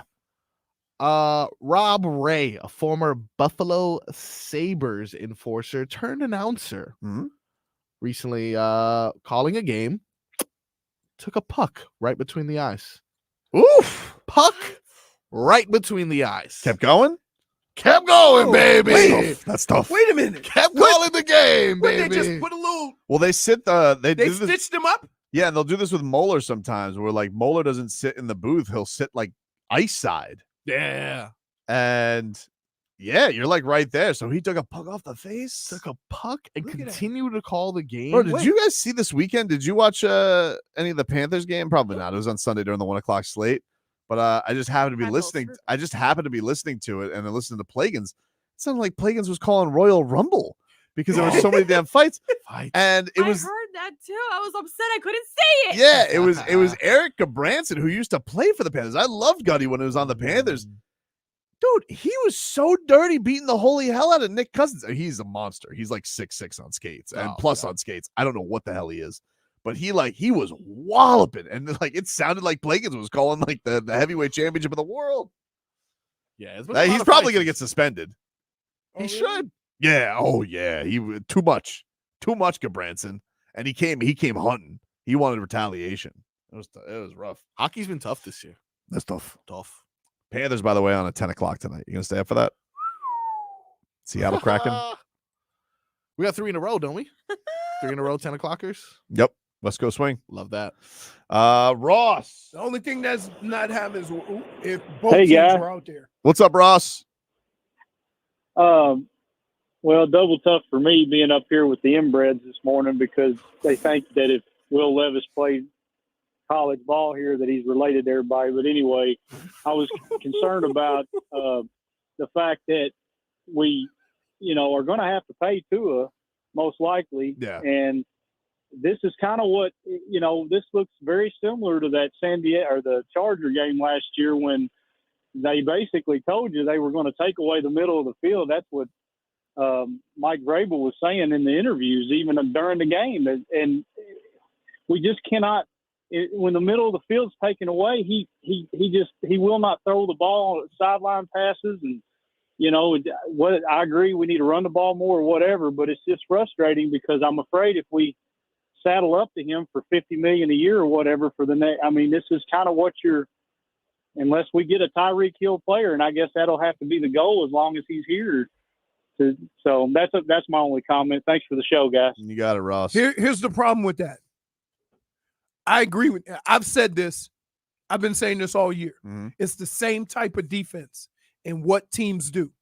Okay, but here's the problem. You need to devise an offense that beats that. Mm-hmm. That ain't on Tua. Well, you've said that. If you keep running the same crap and wanting Tua to throw the same passes and they shut it off and then he's got to hold the ball, you're putting pressure on an offensive line, which, as we know, if it's over 3 seconds, they're shaky. It's gotten very shaky. Right. Look, it's been very admirable, the job that they've done this year, Yes. because they have had to shift a lot and they've had to change a lot. Here, it all worked hand in hand. Tua's ability to get rid of the ball, Mhm. their ability to run the ball.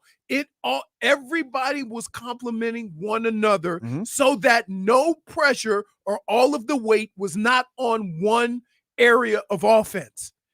But if you take away one thing, it moves that over to the other. So if you take off the middle of the field, which is Tua's first read, then he's got to go to second and third looks. That puts more pressure on the offensive line, which, as we know, can't protect for that long. Sounds like it might be a while. It sounds like it's going to be the Eichenberg show up at center too, because it sounds like Connor Williams is really hurt on that knee. Yeah. So again,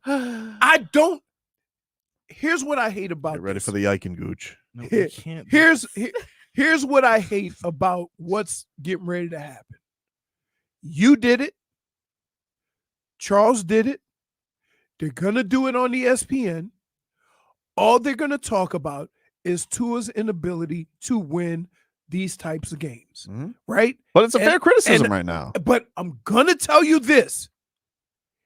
I put it more on Mike McDaniel because he has to be able to identify as an offensive guru what stuff they're taking away from him and devise something to beat that. Because every time Tua has struggled, it's been the same type of defensive scheme. Look, it's not like a thing where I think Tua is choking. Like, Tua burst onto the scene and won a championship. Like, it's not like I think the guy is shriveling up, but the criticisms are fair. It's just like Tyler Hero. Like, I think Tyler Hero is a really, really good basketball player, but he has to perform in the playoffs. It's a fair criticism. I understand that. But here's what I would like to do. Instead of saying he's not, I want to tell you why. And it's not just Tua's ability to play quarterback. There's a lot of other pieces and parts that go into that as to what his options are to be the best version of his. But I get that. And no game is going to be perfect Mhm. all the time. I'm not expecting that. But what you want from a guy who's going to make $50 million and he's going to be your quarterback, hey, get me in the field goal range. Do it, figure it out. And dude, he's like falling on his bleeping face. I'm not saying it's all on him, but like he's got to take in the Kansas City game, in the Philly game, he's had his chance to either tie his team or give his team the lead. And if you're gonna make the $50 million, then you're yes, gonna wear the blame. I get that. But what I'm gonna say is this, right? Let's not just discredit the job of the offensive coaches to make adjustments to what they're doing. Because now I've had this same conversation 3 times this year, and they've lost all 3. Mm-hmm. So what do you think it's going to be when the defenses get better? Yeah. You still got to find something to beat these defenses when they take your main source of success off the table. What are your options? I would say this. You got one of the best running games in the league. The only way you can get those safeties up out of the deep halves is to run the football. If you don't run the football consistently, they're going to stay 15 yards, 20 yards back. It's simple as that. If you run it down their throat, then what happens is they got to creep up. Now that area of the field becomes open. But you have to have a plan. There was no plan when they decided we're going to take away the middle of the field. They tried to run it. They tried to be creative running it, but sometimes you have to be patient with it. I think Mike was searching so much for something that would work that he almost has to have the mentality of eventually this is going to pop. Schmeeth and Schmoldick says, Liam, his name is definitely not Heichenberg. Point for Twitcher. Back after this. Spend your afternoons with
Welcome back to the Tobin and Starfish Show.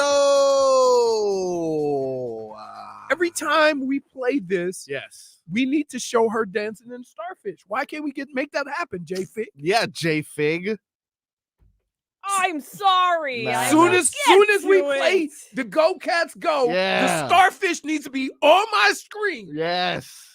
Okay, look, guys, but we need to focus though. When Tobin comes in, we need to shame him for coming back late. And second time. And you Should I can sit on turn his? you can turn that light down. No, don't light shame me. I'm not light shaming you. Woo-wee. I mean, I gotta tell you. Yeah. You are the whitest Latino I know. Oh. Okay, so let me tell you something. In Tennessee, Yeah. I'm tan. Oh. But that's because they're up there in that snow and cold. No sun over there. No sun. Let me tell you something. You didn't show me one picture with sun. Everyone told me. So there was people. There was locals. Oh, they said, "Oh, you're from Florida. You got a tan." The locals would like stop us and be like, "Where are you from? You're not from here." And we were like, "How could you tell?" And they're like, "Because you're tanner than us." How do they And ask I'm you? like, "I'm considered tan here. I'm a move." You're gonna move, but then you're gonna really. Then I'm actually gonna you're gonna be go for Casper. real. What are we doing over there, buddy? Me? Yeah. I was uploading some stuff to our YouTube. This I guy. have made a dude. proclamation. You don't be afraid to shout out, "Hey, Tobin, we're back." Oh, Hey, always me. I have been I have made made a- producer. I have made a proclamation between these two. The Go Cats Go song shall never be played without us seeing the dancing starfish Just ever make up again. rules like that. Like, Why that's- not? I like it. I've been making it for 2 weeks. Nobody moves. Yeah. I want action. Well, you know what? I want my starfish costume Yeah. on the big jumbotron. when they Yes. make a goal. Why can't we make that happen? I don't know. I don't run the Panthers. You know man. people. Make it Someone happen. call game ops. Game We on. can't even get it for our own show. You want the Panthers to do it? Yeah. Yeah, but they do it for our show. then I'm yell just at getting them. on them. I did. Fix it. Fix it. Fix Me? it, dude. Yes. Fix it. You're certainly not spending time picking football games, right? Ooh, between the hey, Whoa. How many both of times your have you offers. lost? Yeah. Both of your offers. Hey, this guy got one win. Don't let him fool you. One's into more than thinking- you. Come on. You're not gonna More than play you. into Can I this. just- You wait, wait, lost so many wait, times, Wait, brah. can I just say this? Yeah. Between the three of you knuckleheads, between the three of you, you picked 9 games, only 1 win. Football really football this weekend hard. It was That's- a strange Did football weekend. with me. It footballed really It hard did this football with weekend. me. Yeah, well, you're under I investigation. don't even for remember stealing I don't time. even remember what I picked this week. It don't matter. You like, holy smokes. What was my one win was Denver. Denver. I mean, but of course the Chargers. I had the were really good. KC game. Ooh. Can I just tell you guys a little secret? Hmm? Don't pick all favorites. I didn't. Right, Actually, the and only you won. I don't the only like one a favorite. the only one Right. I won was the dog. Exactly. I'm telling you. Bal- pick- Baltimore, don't- Baltimore should have lost to LA. Yes. They should have lost to LA. Yes. Puka But they didn't Nacua cover. with the I love that he throws it with no gloves on. That's cool. Ooh. Puka with Pikachu? yeah, Pikachu Pikachu on the Rams. That's Yeah. cool. That's tough. Catch with no gloves on. That's tough. I played the first 5 years No with gloves? no gloves. Man, Then you know what happened? Yeah, I was gonna ask. Started breaking fingers. it was ridiculous. That's what made you switch. to And the then it fingers? started getting really cold. Like as you get Oh. older, that cold affects the digits a little bit more. Mm. It was a no, it was a rough one this week for sure. I mean, Joe Flacco throwing for 330. That's what I'm saying, dude. Like these are the You games. saw that coming. Come on. Bailey's No, I happy. listen. Come on. I told you I had to apologize. I had to apologize on TV to Joe Flacco because I didn't see that happening. But Charles made an interesting point. He says, I've never met a quarterback with a cannon that never not had the cannon. It's like a heavyweight boxer. The last thing to go is power. Right. He may not have the reflexes, Right. but George Foreman will knock your ass out. Right. Remember later on in his career, he used to knock people out with his jab. Yep. Wow. Getting to some. Did you guys do the cat talk read? No, we did not. Oh, No, we cat were talk just here, yelling. brought to us by our friends over at Celsius. Hockey fans, don't sit this one out when it's game time. Make Celsius a part of your play and get that energy up. Game day is fueled by Celsius Essential Energy Drinks, the official energy drink Of your Florida Panthers. There you go. By Cats. the way, can I ask you a question? Sure. Why in the hell do you think somebody else was going to do that read? Mm-hmm. I did Like it. he No, asked it. we've done it before, but we were too busy lashing out. Well, no, he's back. Just making sure. Okay. Panthers back on the ice tonight against the Seattle Kraken. Woo! 10 o'clock puck drop. You, of course, can hear that game right here on 560 WQAM. Getting to the rest of our headlines, which are brought to you by the new Palmetto Ford Truck Super Center. Why buy your truck at a car store? Palmetto Ford. We know trucks. The Heat. Haven't talked about the Heat. The Heat won last night. Yep. 116, 114. Got very dicey at the end. Whoa. What? Very dicey at the end. I mean, the last 30 seconds of that game lasted for 35 I don't minutes. know if I don't know. Right? Yeah, I don't know if I would have come in today should Terry Rozier would have hit that heave, which he was close. Yeah, he was. I mean, if that would have went in, it was the single-handed ugliest looking shot. Imagine if we would have lost that game on top of Monday Night Football. Like just an extra kick in the junk. Because I already wasn't like I didn't love that Heat win because, like you said, it was a crawl to get to the end. Last 30 seconds to a minute of that game, because the Heat were up like by 5, and then we had to play the old shoot and foul game. Right. And then Jimmy fouls with the lead. Usually, like if a guy's up 3. Well, if they were up 3, so they fouled them. Yeah, but usually Spo likes to play that out usually. Right. And Jimmy goes, no. Remember what happened with And Jalen then- Brown? Wait, and then that wasn't even the craziest part. When Rozier missed the shot and then tipped it in, and I'm like, and then they called the Foul lane violation. lane violation. Right. Lane violation. And then everybody started missing free throws. Jimmy got put into 2 turnovers with old intangibles on him. Hayward's on him, and I was like, oh, great. Jimmy on Hayward. And he had a travel and then just like completely lost the basketball at the end. I was like, what the hell is going on here? This game, I'm like, and I'm like this. Oh boy. Oh, no. Here we go. But you know who was there to save the day?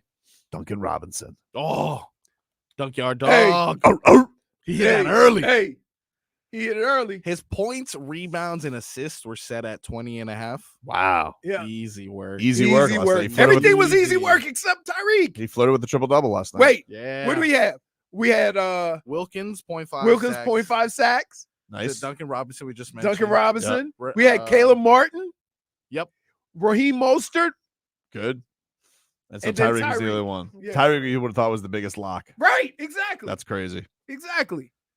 That That's, was- I mean, that's what happens when you pick 5 things. Yeah, Duncan Robinson flirting with the triple-double last night, 24, 7, and 4. You have to pick What? 5. You Okay. couldn't pick 4. Hold on. That's not flirting with the triple. That's flirting with the triple-double. What is it? It's not. 24 points, 7 rebounds, 4 assists. 4 assists? No. Nah, it's Here, flirting now. can I just say this? Not flirting. It's flirting if you're within 2. So he would have to have 8 and 8. Oh, no. I mean, What about 7 and 8? That's not flirting? 7 and Oh, 8. 7 and 8. like, Can we have a talk? You know, Oh, you we're know that talking, is all right. that you open the door to triple double. I got your number. Love had a good game Oh, yesterday. yeah, Love, he he did. was- Yeah, he was making his threes, but like when he missed bad. Woo, goodness. How about Kyle Lowry waiting for the fourth quarter to make one? Kyle Lowry just like, he goes, shooting? Not tonight, guys. Yeah. Right. That's why. And look, he said, "What about Kyle Lowry? Don't touch him." Nope. He 'Cause had, you don't know. You don't know. He's a wild card. And the thing is, he had his first shot. Wasn't his first shot an air ball to Jimmy that basically was an assist because Yes. Jimmy put it in? Yes. I'm just like, you really do have to like, Lowry, you better shoot. Like you have to make it. He goes, I don't know. 5 shots. But here's the thing: the reason why it's hard to get mad at Jimmy or Kyle for doing this, because there's always somebody else getting off. So Dunks was getting off, Caleb was getting off, K-Love was making shots. So what's the point? Just like, but that's if those guys are making shots and you keep deferring to them, I'm not going to use that against you if they're making the shots. I just need you to. I need it to seem like you can't wait till the fourth quarter to just chuck up one. You need to seem like you're there today to mix it up a little bit. But the Heat, they did pull it off. They did win 13 and 10 now. You on know the what? year. Both games should have ended looking identical. Like the Dolphins games, that was a little close, too close for comfort, but they won. Yep. Right? Yep.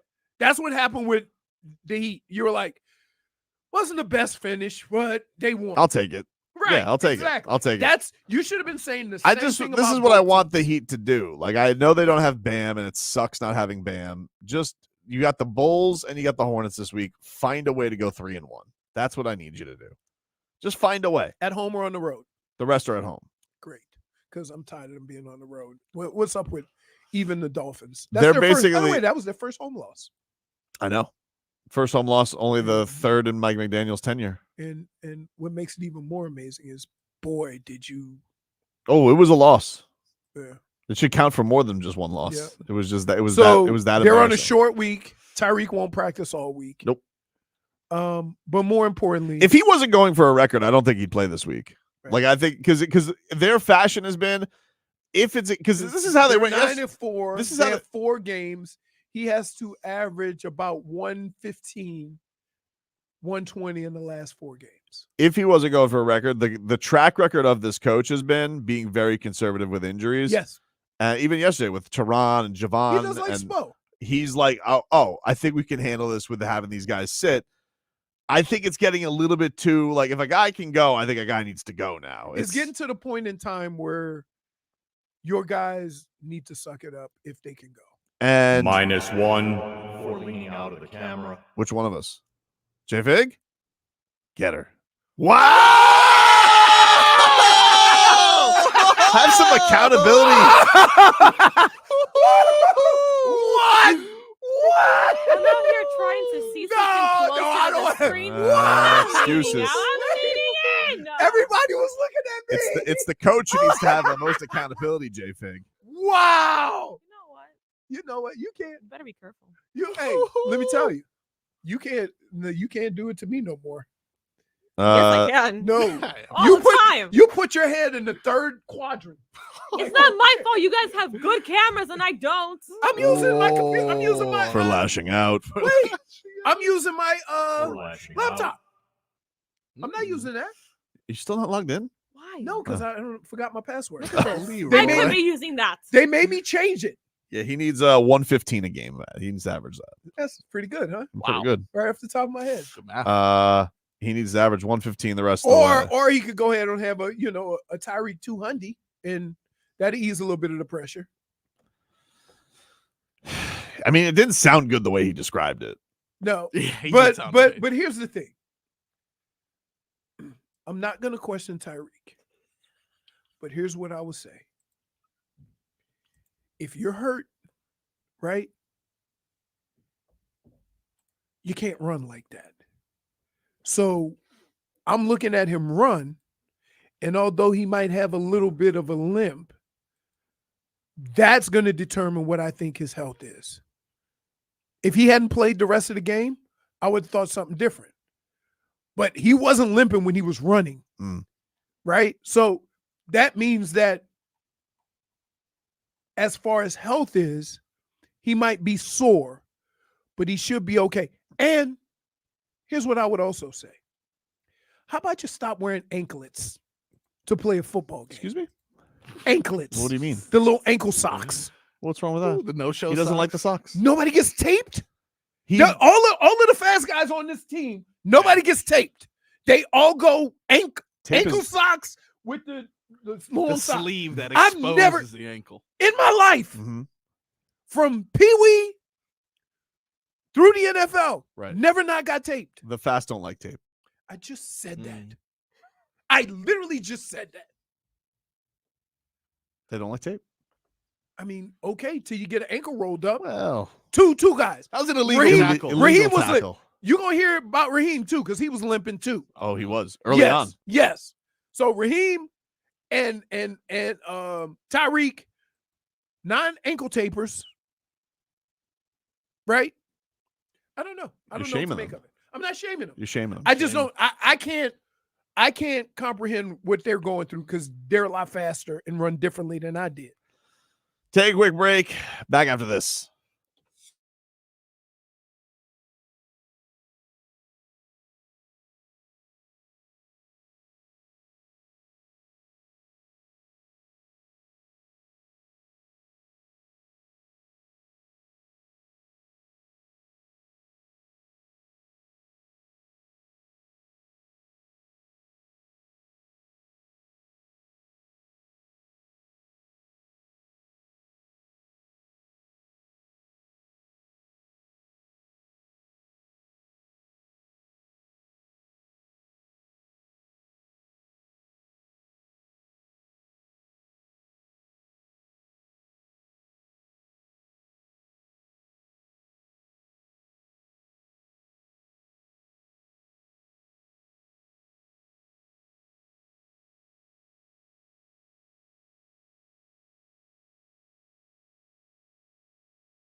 Experienced amazing.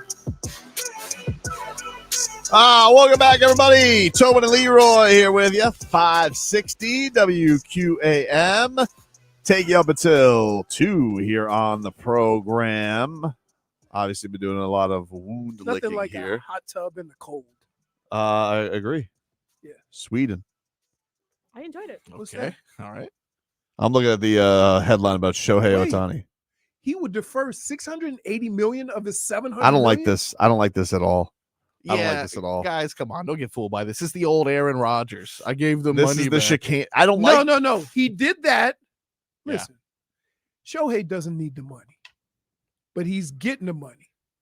So he's doing that so they can continue. Yeah, to I don't add- like that. That shouldn't be against the rules. Yeah. You can't do that in basketball. Tom Brady did it. You can't do it in like, dude. You cannot go out here, pay somebody $70 million a year, and be like, "Nah, just kidding. We're paying him too." Yeah, just That's to help- garbage. just to help There out has to be a both. percentage. Was that say $2 million? $2 million a year. Deferred money will be paid between 34 and 34 43. and 43. Yeah, What do you? Whoa. because he apparently makes $45 million a year in endorsements. You're talking about 2034, 2040. So he's going to be the richest athlete forever while they're playing. He's basically going to go and He's be going a- to surpass LeBron. LeBron's the only current billionaire playing sport. Is this like a Bobby Bonilla thing that they'll be paying him? Yeah. long Yeah, after except he's 60 million Yeah. a year. That is 68 million a year. ridiculous. dude. So he's going to get 68 million between I don't like it. 2034 I don't care for this. and 2043. That's so long from now, though. He's not allowed to make the same amount as John Birdie. I'm sorry. Oh. He's not making that. He's making the same amount as John Birdie. No. How much did you say he makes in endorsement? I thought he was 45 million a year. 45. I thought Well, John Birdie doesn't make that. I Yeah. thought so just in the next 10 years. Yeah, he's going to be like the richest athlete ever. Yeah, but it's not fair. Why? The Dodgers need to bleed now. Yeah. Why? They got him It for doesn't free. matter. bleed. They can. Well, they're not though. Yeah, Why would they're they not, defer? because they're going to bring more players. Yeah, so obviously that they're doing some chicanery here. Something's Chicanery. going on. That is contract chicanery at its That's finest. contract wait a minute. chicanery. Wait a minute. Do I you know, not 'cause- wait. Do you not remember the John Carlos Stanton contract? Oh, We gave him 300 million and most of it was deferred. But it was within the contract. It was within the contract. So's that. No. What do you mean Chicanery. it wasn't within His, the con- contract? his contract It was it was like 12 years. his contract ends in 33 and then he starts in 34 he starts making the real money. Wow. Yeah. Ridiculous. That's okay. I don't like it. That's strange. No, dude. I know about listen. Nobody was quite like the contract shenanigans like old Jeffrey Loria. Remember when he paid Carlos Delgado like $2 million that first season? And then traded him when he was supposed to get 30. Yep. Yeah. The one that really bit him was Wei Yin Chen. Oh, They pay Wei Yin Chen. They're like, at 2 years, 10 million. And then the rest was like 80 million for the rest of the contract. But they're like, Wei Yin Chen, how bad could he be? He's going to opt out of that in 2 years. Oh, he was the worst. And they got full on the books for Wei Yin Chen. hosed down. He was terrible. He was terrible. Licking our wounds today. Miami Dolphins lose to 10. Here's what the Dolphins can't allow happen. They can't allow this to be a loss for the ages. You know what I mean? They cannot allow this loss to go in infamy. Like it's always going to be an embarrassing loss. We'll always remember it. But you can't allow this loss to ruin the season and put them in a position where we'll never forget this night. You can't allow that to happen. They need to bounce back in the worst way against the Jets. They need to come out and play good football. Simple as that. They haven't played, and this is from top to bottom, from coaching to everything. The game plan, what they did as far as game management or whatever, both offensively and defensively, just wasn't good. But if you had a true concern right now with them, like number one concern with the Dolphins is O-line. Is it being too predictable? Is it their coaching? Like, is it Tua? Like, what is the number one issue if you were to add any, if you were to go with anything right now? Overall issue that I have and I've always had with the offense is that being able to make adjustments when defenses play a certain way to take away what you do best. What are your alternative plays? What are your alternative, like packages and stuff like that? Like usually a coach like Mike McDaniels says, oh, if they do this, this is what we're going to go to. Okay. But it's been now 3 or 4 games where I've seen a team shut down the middle of the field. So McDaniels and it almost looks lost. So Mike's your biggest concern. Yes. Interesting. Yes, because it's this. Look, when you lose to the same type of defense and you struggle against the same type of defense, you best believe that every team you play from here on out who has a better defense is going to try to do the same thing. So if you haven't designed a play or a set of plays to defeat what they're taking away from you, you're going to struggle every time you play, because when the defenses get better, it's easier for them to do something like that. It's usually the defenses that are one-trick ponies that can't do it. Otherwise, they're going to get beat like a drum. Do you have Mike McDaniel, Marcos, after the game yesterday? Here was McCoachin on just not allowing this to be nothing. I at least know the locker room felt 100% responsible. I think that's what you want. I think there's a lot of people that are going to be it's going to be tough to go to sleep tonight, including myself. So that's not something that you can do and expect to win football games. What do you think he wakes up out of a cold sweat shouting? Is it? He's like, What is he starting? What do you think? He just wakes out of a cold sweat and he goes, defenders in the middle. Or Eichenberg. Dude, old Ike. I just think in here, so many of us watch film and we look at the end result. So the end result is Tua got sacked, or the end result is the offensive line struggled, or the end result, but the offense ran the ball well, right? I think. Look. So what I'm saying is that, one, you have to understand what you do well, and when it gets into those critical moments of a game, or when a team is kind of like trying to shut you down in certain areas, you have to be able to adjust. I think Tua needs to get back into jiu-jitsu class. Yeah, because that guy was looking falling at the TV. over. Somebody was fighting. Oh, I don't know. It's over there. I need Tua to get back in the gi. It's enough. Okay. Yeah, for sure. You thought. See, here's the thing. You thought you learned all you needed to know, Tua, because you said you learned how to fall. Yep. But actually, what I saw yesterday was you learned new ways to fall. Yeah, which were not jujitsu ways. You just fell out of nowhere. So I want you back in class in the dojo this week, and get Gilbert Burns there. Dojo ain't gonna help him. No, I disagree, dude. I disagree. Dude, can I please? Do you listen to me at all? All the time. Okay. It's not Tua's ability to fall. It's not Tua's ability to get rid of the ball. It's the fact that no matter what defense they run the same damn route combinations, even though it's just run them into what the defense is. Tua's got to hold the ball. That causes problems for everybody. Yeah, but in jiu-jitsu, you need to learn how to get your way out of problems. You know, if an armbar He looks can't like do nothing about the problems that are in the secondary. he can sometimes. Really? Yeah, he What? can. Because guess what? While he's trying to come up with solutions, that O-line is ticking. He's on a one. That O-line ain't gonna block for 3.5 seconds. He's got to open up his third eye a little bit. He's in tunnel vision right now, and I think jiu-jitsu would help. And the fact that he's left the dojo and disrespected the martial arts, it speaks to me in arrogance that I didn't think that he had. Chop you in the throat right now.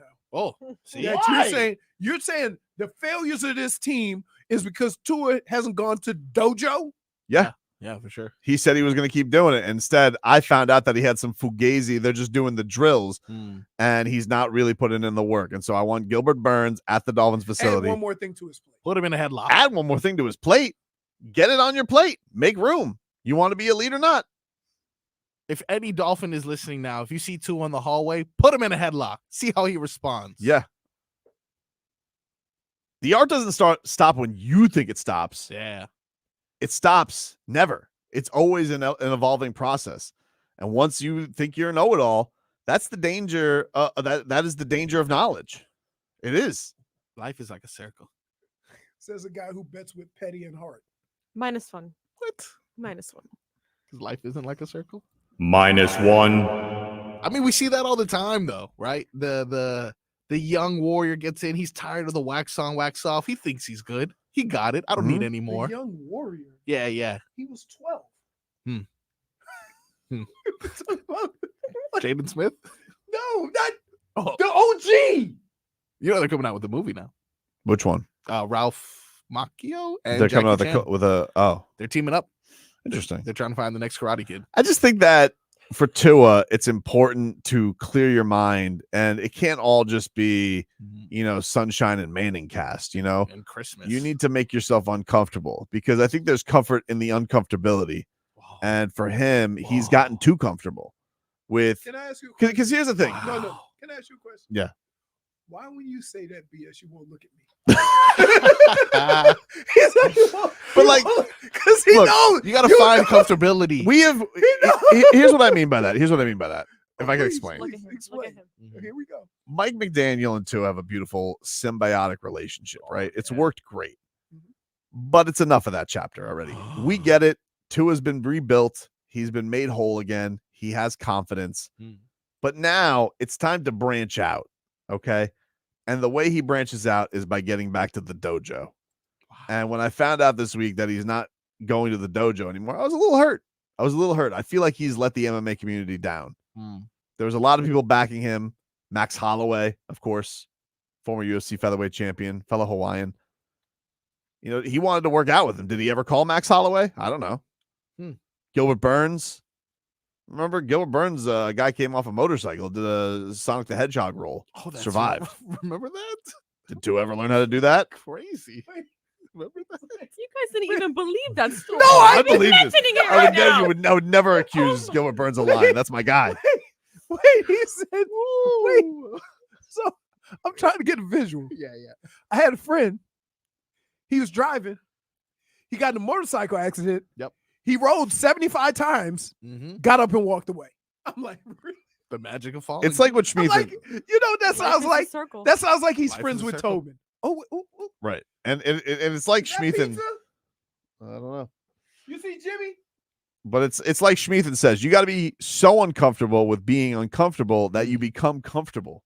It's well said by Schmeeth. So, okay, hold on. You got to be so uncomfortable with being uncomfortable That you become comfortable. Right. Because if you cheat the game, the only one you cheat is cheating yourself. Oh Hey, I hear that. I've heard that You before. are- I have you- heard that before. Can I just say, I've heard that. the jackassery is coming out of you real good right now. I know you missed a couple of days. What? Right? You feeling good, right? And so you're full steam ahead. I wouldn't say I'm feeling but- good. Full steam ahead, right? Slow your roll. I just want this to Just mean slow your something. I want this to mean something. I don't want this to just be another loss. Because Tua Well, said, of course it means something. It means that, hey, we've got a number of things we got to fix. Exactly. And I would say this, defensively, if I'm going out swinging. So if I'm going to give up a big play, it's going to be because I'm in a full blitz. It ain't going to be because I'm sitting back and letting them throw the ball 30 yards down the damn field. Right? If I'm going out and I'm getting stopped inside the 5-yard line, it's going to be what I do best, which is run the football. It's not throwing these little tricky passes from the 2-yard line. getting people killed. So I don't understand. Football's not that damn hard. Sometimes coaches make it more difficult than it needs to be. Exactly.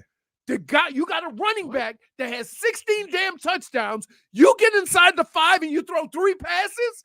No. You and me cutting Not this up, acceptable. It's interesting because you and I just talk this football all the time. And it's just like you and I are relating on this level. And I don't understand why this isn't rocket science, This isn't philosophy. It's just football. Just go do it. Type of stuff that doesn't show up on the stat sheet. Exactly. Yep. You're not helping, Marcos. Takes no talent. You're not. Like, why? Are you sending him like text? Because he always has the one little saying that pushes me over the edge. He's a football insider. Right? We're Right. just football, doesn't show up on the stat line. Okay, Spo. We're just a bunch of colleagues over here Intangibles. talking about. Tangibles. I really wanted. Wait, I just now, really what was want. the funniest thing this weekend? Right?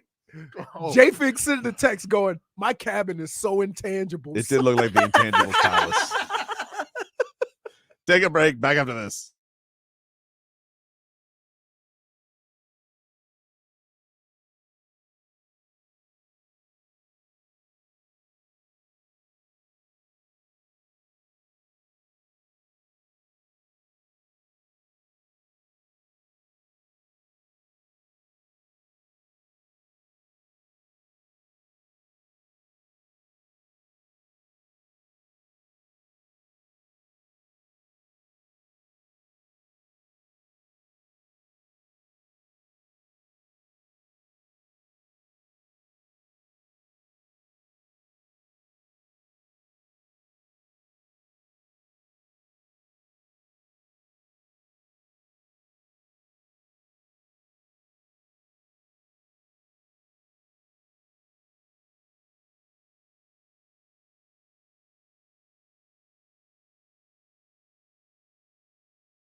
everybody? Tobin and Leroy here with you.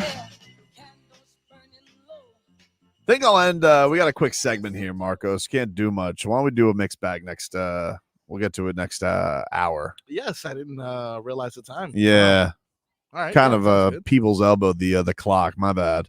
It's okay. Been all over. Very passionate today with the Dolphins, and we were talking Yeah. football last segment. Football. You know, even though Leroy wants to act like, you know, oh, we don't know. We know football. You guys sounded samesies almost. Right. Yeah. We're, you know, just it's good to be back together today in studio. It's been a delight seeing everybody. I've missed it. Good to have you back, man. Thanks, man. It's good to be back. You know, just like when Leroy and I talk football like that, you know, we just get so caught up in the air. You don't realize how football-y we're getting. And So- also, how many cups of coffee have they had? It seems like I don't know. They They've always been come back with a new cup. You know, when they're together, JFig and Leroy, a couple of dilly-dalliers, you know, they like to, you know, they like to come in here and straggle in whenever they please, you know.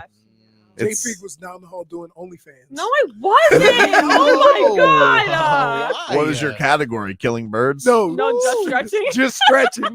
She was like, I was like, JFig, what are you doing? Just stretching. I'm like, look like OnlyFans. What are you doing? You distracting 101.5 over there? I'm always distracting back there. It's messed up, too. What kind of donut would Tobin be? Something hopefully with like cream cheese frosting. That's delicious. The powdered sugar. Something with sprinkles. No, He we is already powdered got a sugar. sprinkle. Oh, your sprinkle? No, No. her cousin sprinkles. Oh. Yeah. All right. By the way, shout out to our boy Xander. We saw him this weekend. Yeah, Xander you saw him. Zayas. I text you, dude. He was let me tell you, Moose. Xander. We met Xander when he was 16. Yep. And he was a skinny rail. Yep. Dude is swole. Swole as hell right now. Swole. And he did work. He knocked out Wait, he didn't even really get hit when he went out. who? The other guy. Oh, you thought he was just done? Oh, Well, that first body shot. That first body I shot. thought he was done on that one. That first body shot, he hit him right in the breadbasket, and dude it was like a delayed reaction. Yep. And then he just took a knee, and then he kept working the body. So he wasn't hitting him exactly, but he'd go too high, boom, just go ahead low. And then he kind of went to the side, but the dude had his arm like this, Yeah. and he just kind of hit him in the back. And they try to, I love the way the announcers try to make it more serious than it was. Mhm. It wasn't that hard of a hit. It's a They, liver shot. Yeah, that guy didn't want it anymore for sure. He He was didn't want he was getting tattooed He in that was fight. getting I watched the Devin Haney fight later on that night too. Devin Haney dominated Regis program. That fight wasn't even close. Wow. Wasn't even close. Devin Haney now has a championship at 140 pounds. He looks really good. I don't know if anybody we had him on the show once when he fought Gamboa. Yep. At the Hard Rock, but he's probably. So where did they fight? Because this was down here. This was down here, and then there was another fight on DAZN that was in San Fran. So where was this down here? It was like I didn't know. Pete was explaining to me. It was like some Pembroke Pines Center or something like that. It didn't really look like some of the places we have been to. No, I don't think we've ever been there. It looked very kinda intimate. nice, Yeah, right. it looked. But I don't know. I don't know. I need my guy to stop. It's time for him to get his comeuppance, right?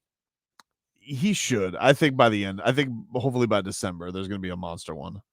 Because, hopefully, oh man, I wouldn't be mine.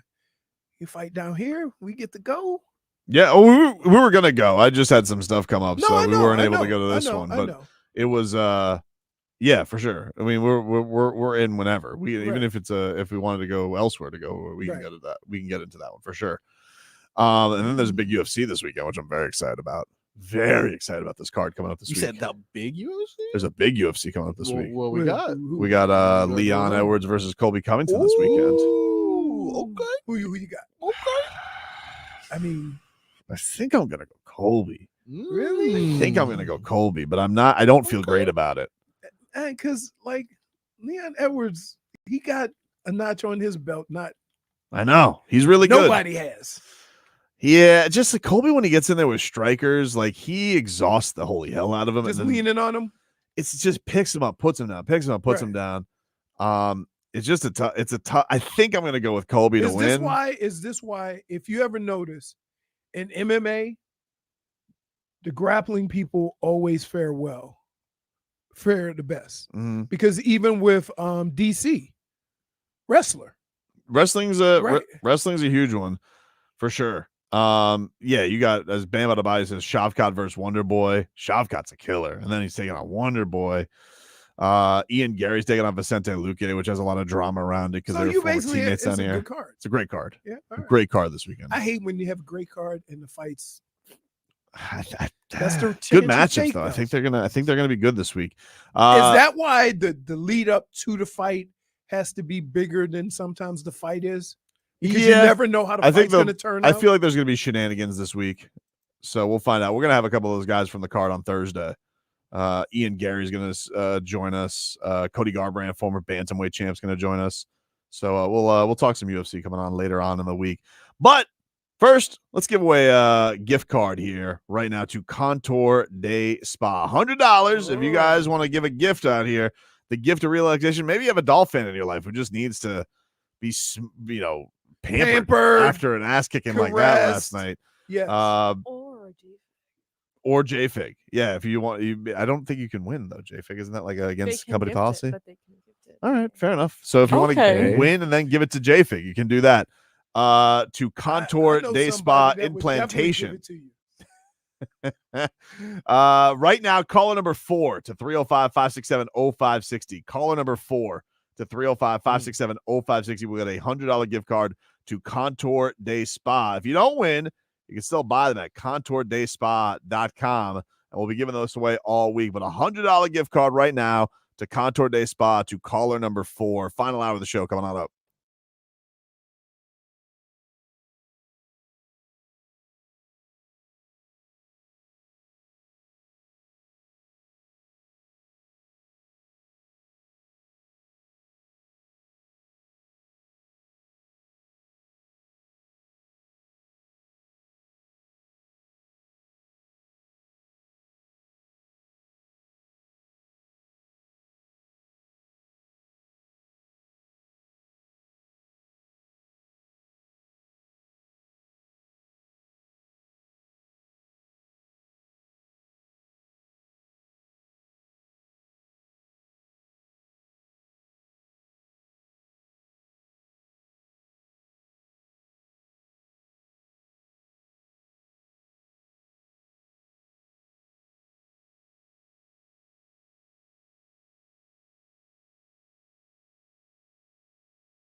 Here with 60 WQAM.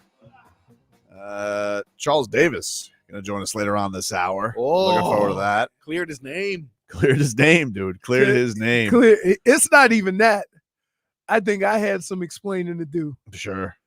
But you know what? If you can make up for it now, just give us a weather update from the DeBensman and Dover Law Firm. YourAccentAttorneys.com. Free consultation 24/7. Call them at 866-954-MORE.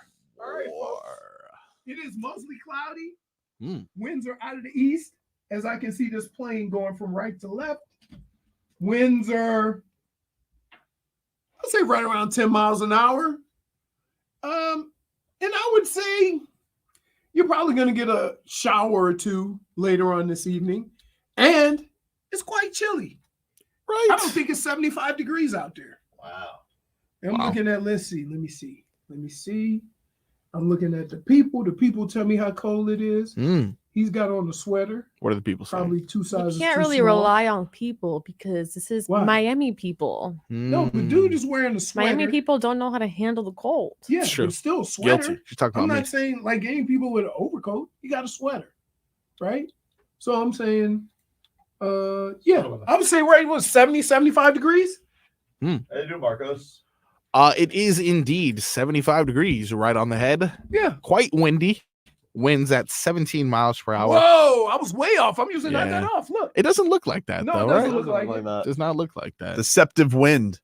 Oh, sneaky fast? Are you saying the wind is intangible? Intangibles. Intangibles. By the way, I was boots on the ground this weekend at heat practice. Oh, were you? I was at heat practice on Sunday.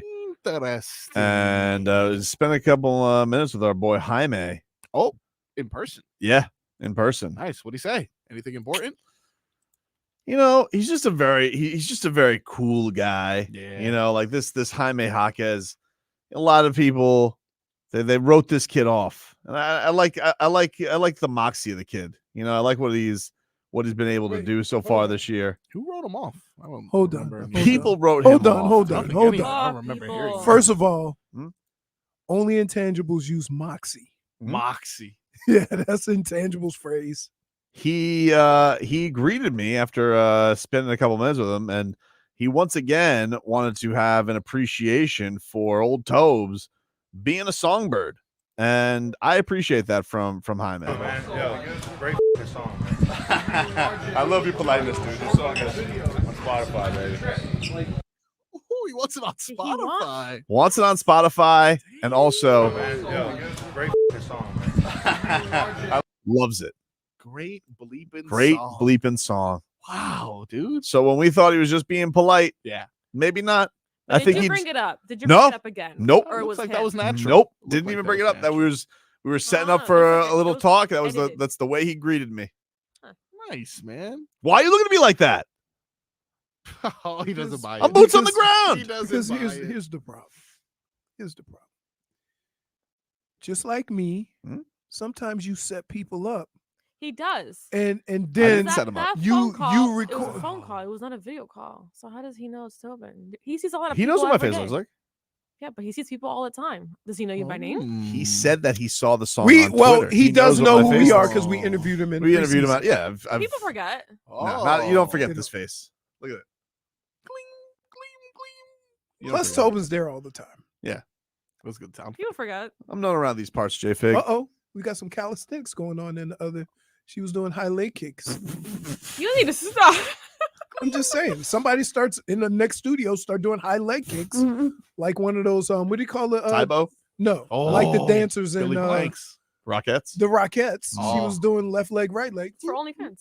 Remember when OnlyFans. Tobin had No. a guy behind him on the phone for like Yeah. hours at a time? Was it Yeah. Will? Just pacing. Will was just like pacing behind me. I was like, what's going on with him, dude? He kept using that room as his like secret talking room. And I'm like, people can see you.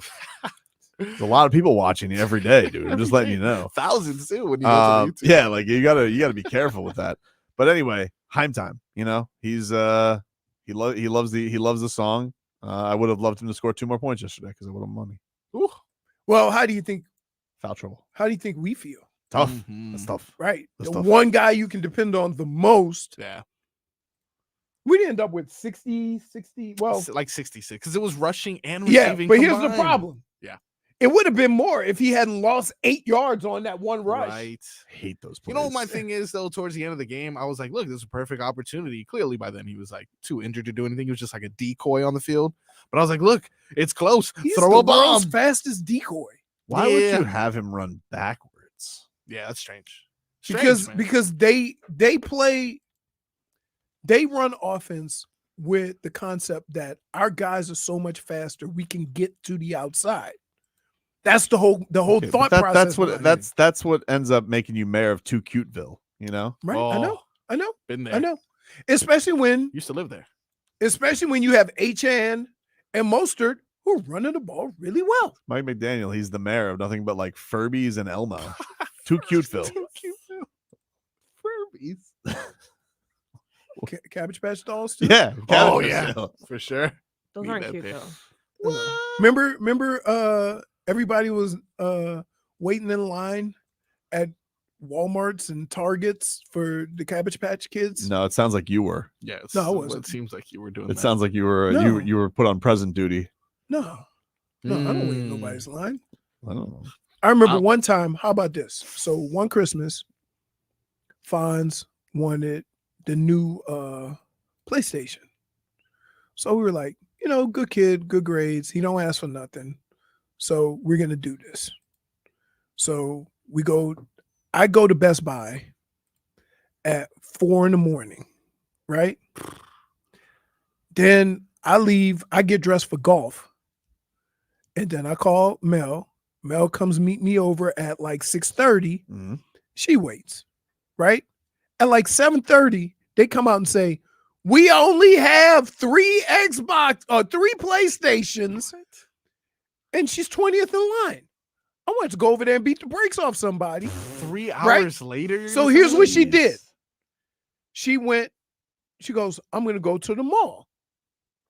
So the mall wasn't open yet, but they let people in the mall. Mhm. But nobody knows that. They always wait outside. Right. So she went into one of the entrances, walked around to one of the stores. Sneak attack. She was second in line, and they had 5 PlayStations. So she ended up getting one in 15 minutes when we just wasted time. Crazy.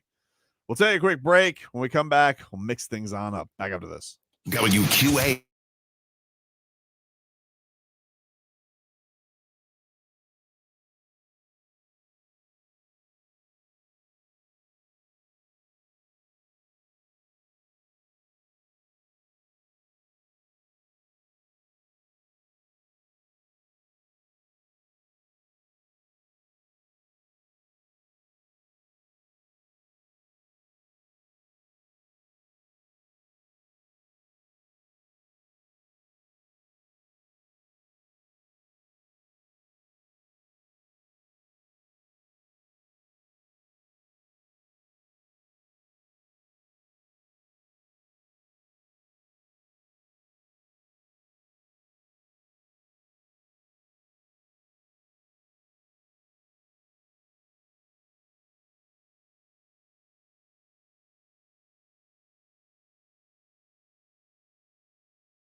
you should know that I've got you on my mind. The secret admirer. That's so fun. Let's make content. I am not allowed to say that on air. Be off air. Okay. It has to be off air. Fair enough. JFig is cropping someone out of the picture.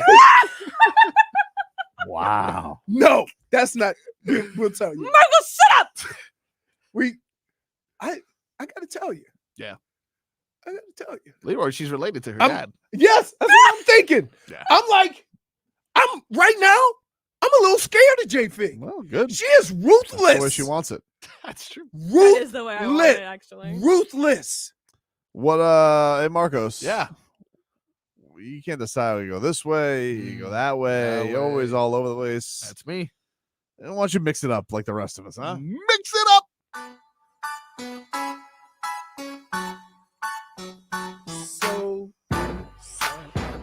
All righty then. I had a message for the people on behalf of Tua. Okay. The people who are out there complaining. The people who are saying, same old Dolphins. Laughing stock of the NFL. Back at it again.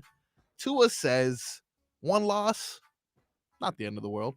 Yeah, I don't think this is the same Dolphins team that everyone thinks about. We got a lot of really good players. We got really good coaches, and it's one loss. It's not like the world ends because we lost this game. We're human. We'll continue to get better from this. This is the NFL. No one's perfect. So that's that. Look at that. Just one loss, dude. We just He moved does past have. it. He does. You know what? And I think 2 years ago, he wouldn't be in this space, right? But I think with Mike McDaniel, they all have this. Let's just keep at it. Although it's not just one primetime loss. I mean, like let's get going. All right. Are you gonna be PTP? Or you're not gonna be PTP. They're gonna have 3 more primetime games, so we'll figure it out. We better get some wins, dude. Like, let's go. Prime time. Whoa! What's the second? Justin P? Herbert out for the season. Guess who's the quarterback? Easton Stick. Which what? Can I just tell you? You knew that off top? Yes, because Yeah. he can read. Can I just say this? Damn it. That's you this week. There is nothing This guy's good. more intangible than Easton. Easton. Oh yeah. What Right? about Great Weston? baseball bats. Yeah. Want to see what else is in the bag? Yes. We're gonna stay on football before I switch over to this next one. Arguably the hottest story in the NFL right now. Me. Tommy Cutlets. Oh, Tommy Cutlets. Tommy DeVito. That is Tommy the guy, Cutlets. huh? It's a Tommy Cutlets. You know what? This is such a great story, but there's nothing that's going to annoy me more than an overrated New York athlete, New Jersey athlete. Yeah. And this guy is just made for that market. Hey, Tommy! The whole family. The We whole do the family, smooches and the cutlets and the mozzarella. Let's go. Bada bing. Word is he's actually going to be starring in the next Jersey Shore. I'm not 100% sure, but He's taking Danny Dimes' job. They still oh making yeah, that? for sure. You Well, can't go. They listen, are. Family they vacation. just did a mock draft. Yeah. And they have them drafting Jaylen Daniels. No, not over Tommy. Not over Tommy Cutlets. Man, I am looking at this photo yesterday. I'm gonna see if I can grab it quick enough. His agent kind of looks like an evil Inspector Gadget. Like, he just looks like he's up to something. But as of recent, he's found success not only in throwing. I'm not sure if you guys saw him yesterday. The boy's got some wheels on him. But this is him on his mentality the last 3 games that has led to his and the team's success as they vie for a playoff spot. I think in every game we played this year that we showed that we never gave up on any snap, no matter what the score was. Never looked up at the scoreboard, just kept on fighting each and every play, each and every game. And, starting to come to fruition with some of these games in the past now. And we're just going to keep trying to go 1-0 each week. Did he really go to something called the Don Bosco Preparatory School? Like, is that like the one that Johnny Depp played? I'm 100% sure he went to something called Don Bosco because of course he would, dude. Of course he would. Where'd he go to college? Look at Went to Cuse for 5 years, it looks like, then Illinois. What do you think his agent is saying on the phone there? That's Hey. his cousin. That's not an agent. Also, same thing. Same thing. And Hey. what agent wears a pinstripe suit? Tommy, all black? they're just leaning into this. Yes. This is amazing. It looks like it could be his brother. Yeah, listen, your brother's down on his luck. He's gonna be your agent. I don't want him to be my agent. I got somebody from CAA, pops. You're gonna make your brother your agent, Tommy. Okay, he's coming along for the ride. We're family. Devito stick together. Sick of this guy. Pretty accurate. I got Drew Rosenhaus. He wants to represent me. Drew Rosenhaus. Where was he when you got stuck in the tree house, huh? What about that house? Okay. You always bring it up, Dad. I finally get my shine, and I got to bring Billy along with me.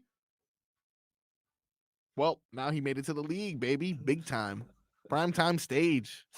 She goes, Tommy DeVito majored and forget about it. Point for Twitcher.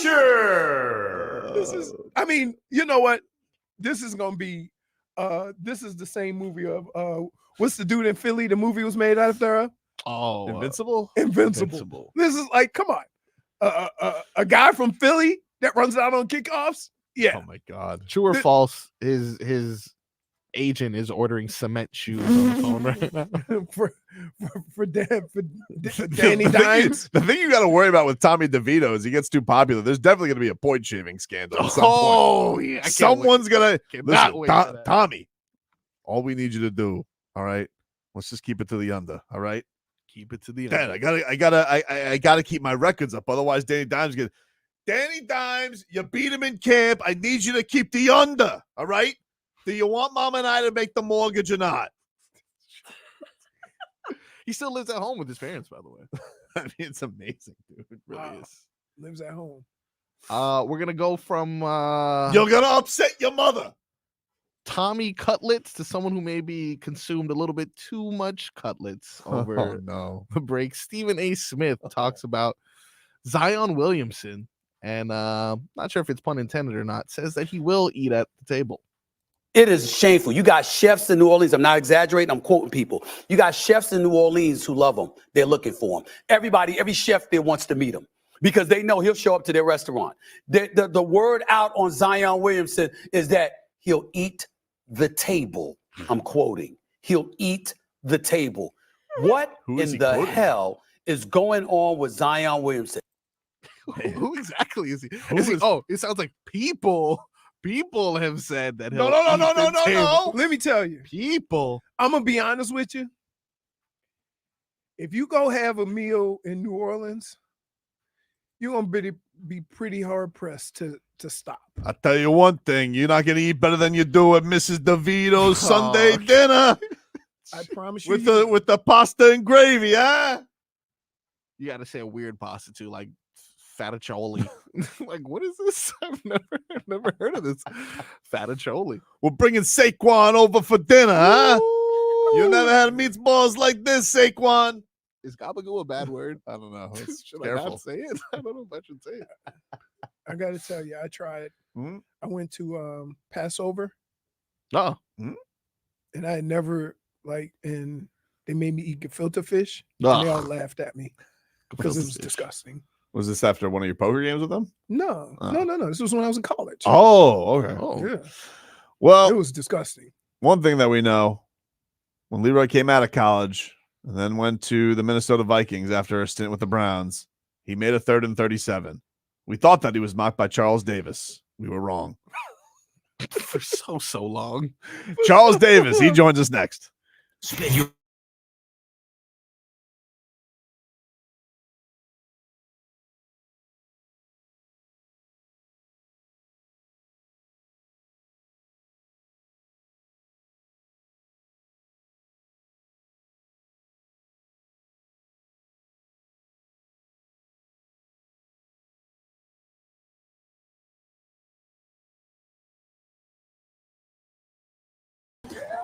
By Leroy.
great run by Leroy Horde like he's had before.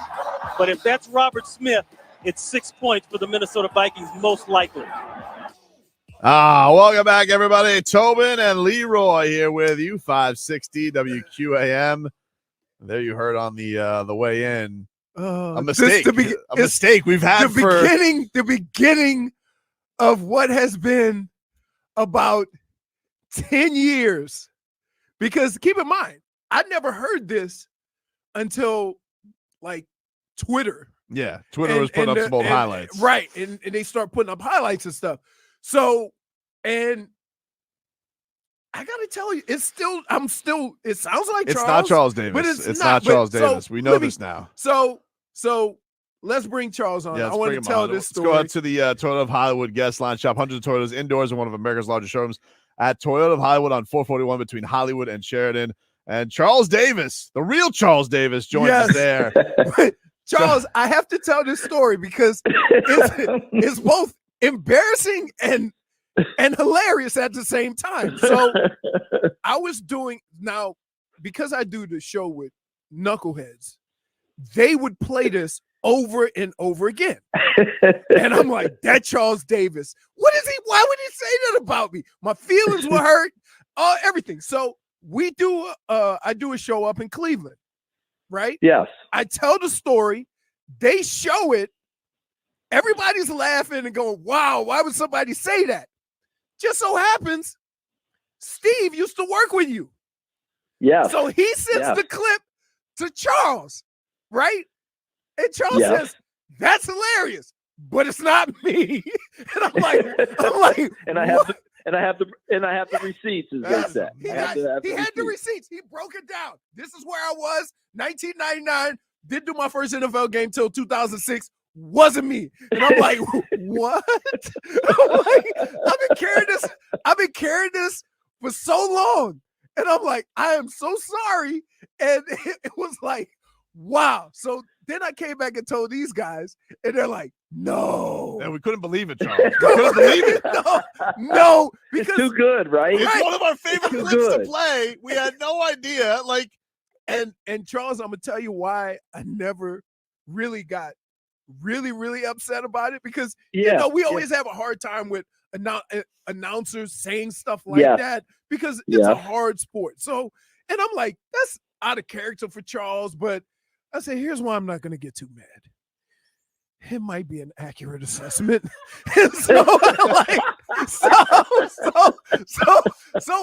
sometimes the truth hurts. How upset can I really be when I mean, Robert was an elite runner. Yes. Look, I mean, Robert he was legitimately on the track team at Ohio State. It wasn't ceremonial. It wasn't, hey, I'm padding my resume. No. Robert could legitimately run. So if Robert didn't play football, we would have been talking about Robert competing at the highest levels. Now, I never want to get carried away, because one of the things that we do as announcers, and first of all, happy holiday season to you, everyone out there. Same to you. I know Hanukkah began last Thursday, so happy Hanukkah to all our brothers and sisters out there. I don't know if you guys do Festivus, but we're not airing any grievances today. Good. For the Dolphins, we may be. All right. The Dolphins have a few grievances they need to air, but most of them need to start with looking in the mirror. Yeah. But we'll just go from there. Let's get back to why we're talking right now. I got that clip from Steve, and Steve was like, "Oh my God, this is what was about." And I looked at it, and I looked at the date, and I went.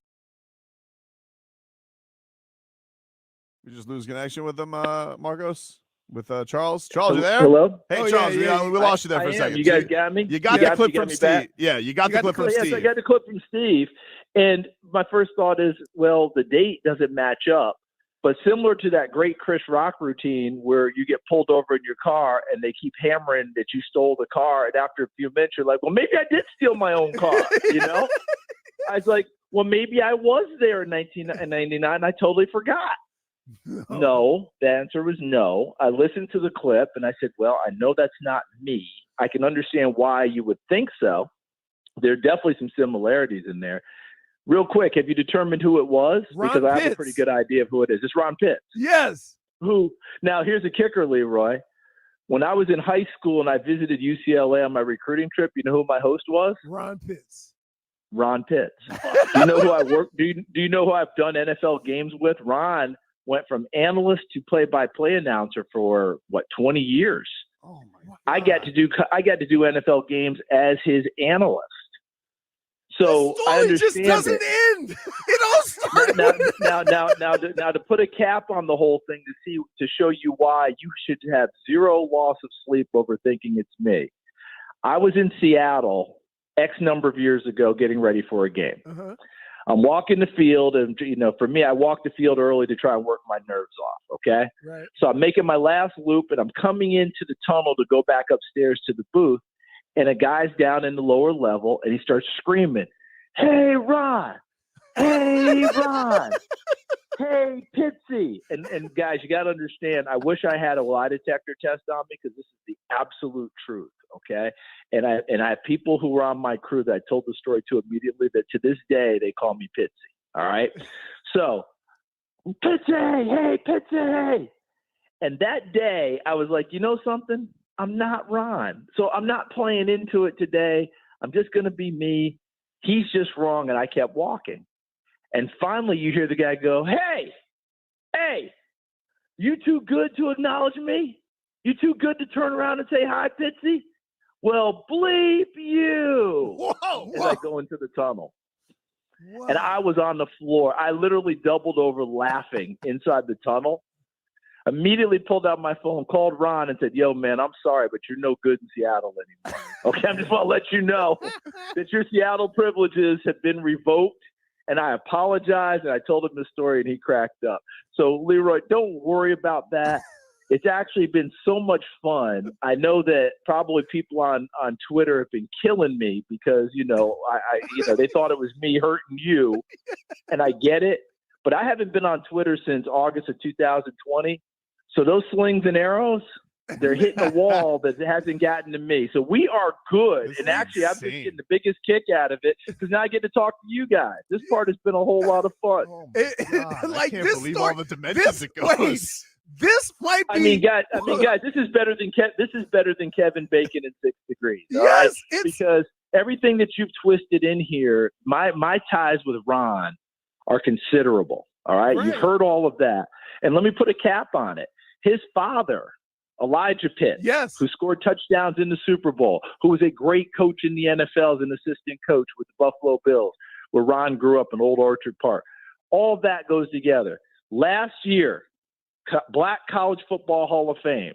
I get to host it every year with Steve Weich of NFL Network. Yep. Ron Pitts' father, Elijah Pitts, was inducted into the Black College Football Hall of Fame. And who accepted the award on his behalf? His son, Ron Pitts. Got to see Ron again. So don't worry about it, man. Okay? Don't worry about it. I feel And like with by all the way, these ties, we're going to have to let Ron know that he's the one that needs to apologize to his comments. And listen, if someone wants to mistake me for the great Ron Pitts, that's good for me. Okay? I mean I'm unless you're in okay. Seattle. Unless I'm in Seattle. My man in Seattle is a little hostile now. Other than Seattle, we're probably in good shape. But, yeah, it's just one of those things where I was like, oh, my God. But you know what the kicker is? That year, I'm pretty sure, and I haven't gone and traced it, but I just saw Frank Gore last week, all right, the great Frank Gore. I did some of Frank Gore's high school games, okay? That would have been about that time. So I wasn't doing your NFL games. I was doing Frank's high school games. I did a high school game Frank played in, kid you not.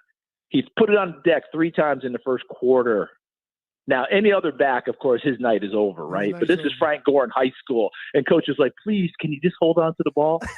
Leroy, he finished with over 300 yards that night running the football. Oh, man. Good. Man. Charles, while we got you here, last night, Miami Dolphins collapse on Monday Night Football. What did you make of it? Because obviously everybody in town here is freaking out after that one. Yeah, understandably so, because that's one that shouldn't get away. I walked in to work out this morning, and my trainer is a is from Miami, is a Dolphins fan through and through, and he gave me that look that started with, if you say one word, I will break you working out today. So I came in and I was just like, hey, anything that don't break me.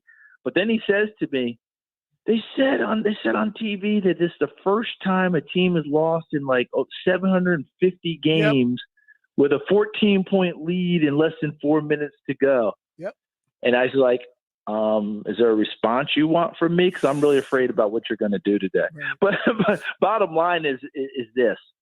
What has been the number one thing all of us, Tobin, Leroy, you, me, everyone listening, what's the number one thing we've said about Miami this year? They have not beaten anyone of note. Right. Right? When you really put it together, right? Denver, does that now count as note, considering how they pounded them back then? Right. They haven't beaten anyone of note, right? Then they lose to a team that's really going in the opposite direction here. And by the way, let's take a look at what's coming up now. Yeah. The Jets, great defense. Cowboys, right? Baltimore, Buffalo. Yeah. They're going to prove their bona fides and their chops, and we'll find out if this was just a bad last 4 minutes, or if this team is built with a lot of flash, but can they go the distance? We're going to find out. Charles, you did the Browns game, and so I had to make sure. Did I? Yeah. Did I? Yeah. Hey, I checked. It might have been Pittsburgh. No. I checked to make damn sure I didn't screw this up.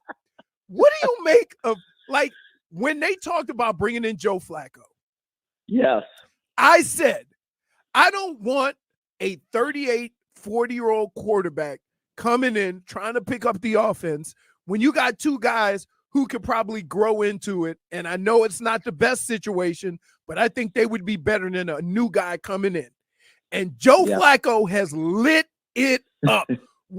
Because did you realize his arm was that strong?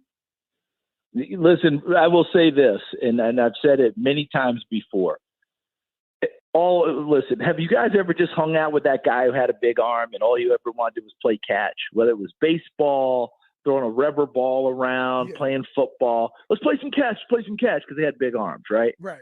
Every big arm quarterback that I've ever known, I'm firmly convinced that everything else in their body goes on them. But before they lower the coffin lid, they uncork one more 50-yarder. That's just who they are. Yes. All right. They're the ones that when they have grandkids, the grandkids don't play catch because the grandpa throws it too hard. They're those people. And Joe Flacco is that person. I wanted to see the rest of it. I wasn't worried about the arm. I knew the arm would be fine. I wanted to see if he had any movement skills left. There's times he does look like a statue. You saw the 2 sacks he took at the end of the Rams game out west. Yep. But on Sunday, he actually moved a little bit better. Now, we're not going to mistake him with all of a sudden he's out there doing the huckabuck. That's not what I'm saying. Yeah. But he moved well enough to slide in the pocket, small boot action, things of that nature. But he's at his best off of play action and throwing that bad boy downfield. And by the way, that Browns team, they have a whole different sense of confidence with him at quarterback. Yes. Because they certainly feel like he can get them there and the defense can relax and go play again. The defense was feeling like they had to win games. Right. Now they can just go play because they feel like the offense is going to move again. And that's what I felt Sunday walking out of that stadium, that the Browns are going to be a really tough out from here on out as long as Flacco's playing quarterback. I've never seen a guy, a veteran, now granted he's won Super Bowl and he's been a Super Bowl MVP. I've never seen a guy get the ear or have the ear of every member on that team that quick. And Leroy, you've done it. You've played. You know how sometimes when a guy shows up at a team, if someone else knew him and believed in him, they spread the word quickly through the locker room. Yeah. He has that with Elijah Moore. Right. Okay. Because Elijah Moore's only 100-yard game in his short NFL career, Joe Flacco was the quarterback. Right. And then the first game Flacco plays in Los Angeles, they hook up with a 42-yard pass.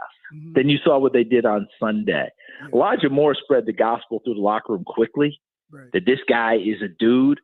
And Joe's whole manner, demeanor, bearing, he's ecstatic to be there. Like he doesn't mind being grandpa. All right. He loves it because he didn't think he'd get another shot. He said he told us that literally when the phone rang, he was on the verge of saying, well, I guess this is it. Right. So for him, he's playing with house money. Right. And he's loving it. And he's got a playing chance well. to win. And he's got a chance to win with a team and a defense that can flat out play for him. Right. The argument has always been, Tobin, how many times did you hear this question? Is Joe Flacco elite? Oh, yeah. Right? We went through that like crazy, right? Yes. Well, I'm going to put it to you this way. Everyone can fight it out about whether he's elite or not. His arm is elite, and who he is as a person is elite, and that translates really well for this Cleveland team. Yes, it does. Listen, we're going with a little bit of that. I'm a big Tua guy, but I think a lot of us are going through that this morning with him is it feels like whenever Tua gets onto these primetime stages, like he just doesn't have that last drive to put his team over the top. Charles, do you Tobin, don't do it, Tobin. I'm not. Don't do it. Don't you put that trash mouth on Tua like that. I love him. Don't you put that evil on Tua like that. I love him, Charles, but like I gotta every time it feels like they're on Sunday Night Football. Tobin, I'm doing Michael Clark Duncan and Ricky Bobby. Don't you put that evil talk on me, Ricky Bobby. I have to talk him off the cliff. Kirk Cousins on it, man. You're putting Kirk Cousins on it. People are saying that, Charles. People are saying they're saying lefty Kirk Cousins on him, that he can't win in prime time. See, you did it. You put it on, and you're putting the hex on Tua like that. He doesn't need that right now. Charles, it's been a pleasure. We have to do this again. And anytime, you guys call anytime. This has been a blast for me. And when I'm in Orlando, when I'm in Orlando, I will. All right, brother. Call me. All right, okay. Call me. Call me. You know what we'll do? We'll call Pitsy. Thanks, Charles. Charles Davis joined us there. We appreciate the time and the fun with him.